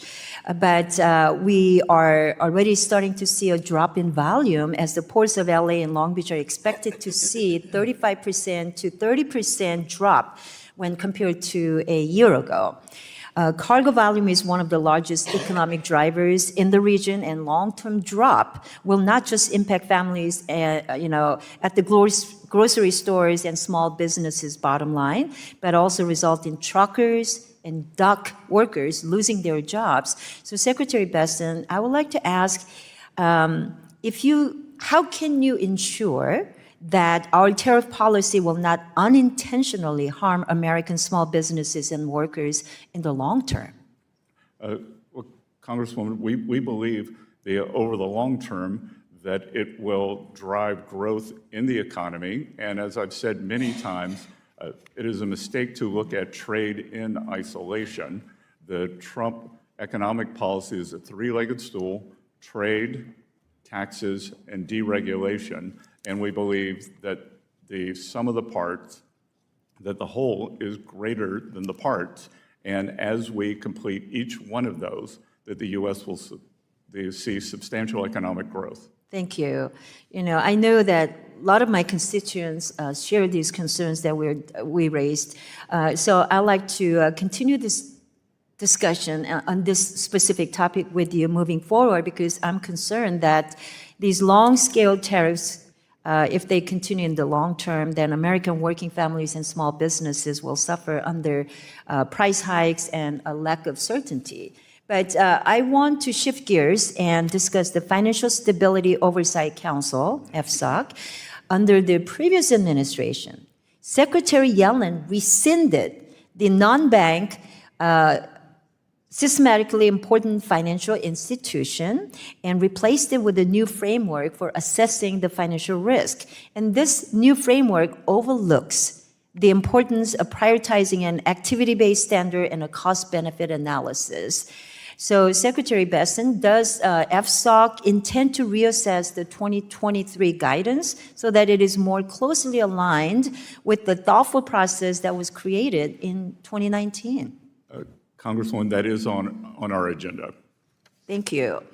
As you finalize that decision, I want to emphasize that my support for a return to an activity-based standard that more appropriately addresses the risk of non-banks. Thank you. Treasury would be happy to work with your team on that. Thank you. And finally, I'd like to urge you to continue your support for CDFI. CDFI fund programs are statutory, as you know, and it has been critical in promoting the local economy in Orange County. So do you still agree that the CDFI fund has a critical role to play in fostering economic opportunity? I think I know the answer because you stated very clearly in public statements. We believe that if CDFIs follow their statutory obligations and do not digress into more ideological boundaries, that they can be important institutions. Thank you. As you know, last week, I attended the Financial Literacy Roundtable that your team put together, and thank you so much for inviting me. I think I just missed you. But your team was very well represented, and again, I want to thank you so much because as a co-chair of the Financial Literacy and Wealth Creation Caucus, events like that, bringing the stakeholders together and having a meaningful dialogue and conversation, I think is critically important, and we need to continue that. So can you talk about how you can continue to advance financial literacy initiatives now that we are past the Financial Literacy Month? I mean, I was able to take the leadership and pass the bill that proclaims month of April as the Financial Literacy Month, and I hope that we can continue to work in this space together. As you should know, that it is a strong core belief of mine that financial literacy is the only path to economic independence and well-being. So the more Americans who can be educated, and I think we should probably go state to state and encourage each state to put in financial literacy standards for their students. Gentlewoman's time has expired. The gentlewoman from Texas, Ms. Garcia, is recognized for 5 minutes. Thank you, Mr. Chairman, and thank you to the Secretary for being with us today. I want to start first by just clarifying your testimony and its delivery. Why did you ask for your witness statement to be embargoed until this morning? Sorry, pardon me? Your testimony reads right at the very top, embargoed until delivery, which means that we didn't follow the usual practice of this committee of getting the testimony 24 hours in advance so that committee members can review it and prepare for questions. Yours was posted at 10:01. The committee was at 10. Well, it looks like you need... My staff is just telling me that it's standard practice. It's your standard practice? It's not our standard practice as a committee. I'm told that it was standard practice. Okay, you were told by whom, sir? So my comms team and legislative affairs team working with the committee. Well, Mr. Chairman, I think for the record, I think you should clarify to the gentleman that that is not our standard. And I know that at least I didn't know anything about this until I got it here, and I don't think our committee staff on the Democratic side was notified that we would be getting all your testimony late. I just wondered, why you had made that request, and clearly at the top, embargoed until delivery. Well, embargo to delivery, I think that was mostly meant for the press. We're not press, sir. We're the members of Congress that have oversight. So, Mr. Chairman, I would hope that you not condone this kind of late submission. It just doesn't help, frankly, for some of the atmosphere that's created when we all just sit down and we still don't have your testimony. Well, then, we just sort of don't feel really good about that. It's not our custom and practice. Congresswoman, I appreciate the importance that you put on my statement. Well, thank you. Notice it's important, sir. Do you know what the poverty rate is in our country? I believe that the poverty level is a fixed number. No, do you know the poverty rate in this country? I believe it is in the teens. In the teens, okay. Well, it's about a little over 11%. It just strikes me that most of all of your testimony is always about the tax cuts and cutting costs, and it's always about tax cuts, and it's always about the rich. But nothing is ever said about poor, other than you suggesting that you worked yourself No, ma'am. No tax on tips, no tax on Social Security, no tax on overtime. Sir, I read your testimony. That's not anywhere in here. Deductibility. That is not in here, sir. Deductibility. I am referring to your loans. testimony and what I've listened to. I said right up front, I can see you and I can hear you. You've not said one thing about what we're doing to help the poor. In fact, none of your colleagues even when we asked were me. talking, even when we were talking about the car seats, you know, that impacts poor people more than anyone else. because not only can they usually not even afford a car seat and have to go to a garage sale to find one, now it's going to be even higher. You know, your president is suggesting that he wants to give a $5,000 bonus to women to have babies, and then what? Just leave them out on the cold alone? No car seat, no food, no Medicaid, no chip Congresswoman, program? I can tell you the worst. And I'm asking you right now, sir. The that worst thing for you working need families to- will be as a the treasurer- expiration of the 2017 As Secretary of Treasury, Tax it's not Cuts and just Jobs about Act. the inflation rate. It's not just about the GDP. It's also about making sure that we keep the poverty rate in this country low. There are people who are living in poverty that never have lived in poverty before. You know, you also failed to say here, you say unemployment remains low. I mean, the study should have read unemployment went up. Ma'am, Because it did. Under the Biden administration, And the growth we administration, we're not talking experienced about Biden, sir. We're record talking food bank about your usage. testimony here Record food today bank usage. about the current president and his plans. Because I can tell you, I'm from Houston. I'm concerned too about some of the tariffs on energy.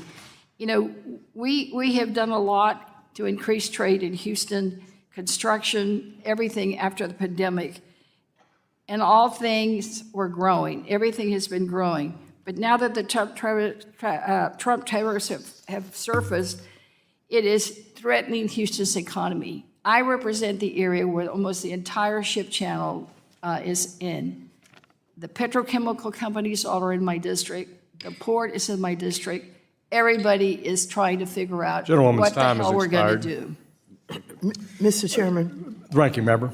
I ask unanimous consent to enter into the record the opinion and order by the United States District Court in the Southern District of New York in the matter of New York versus Donald Trump that directly contradicts several responses the Secretary gave to me about Doge's access to Treasury payment system.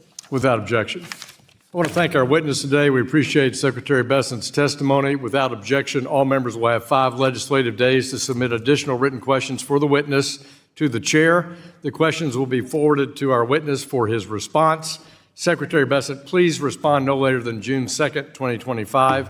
This hearing is adjourned.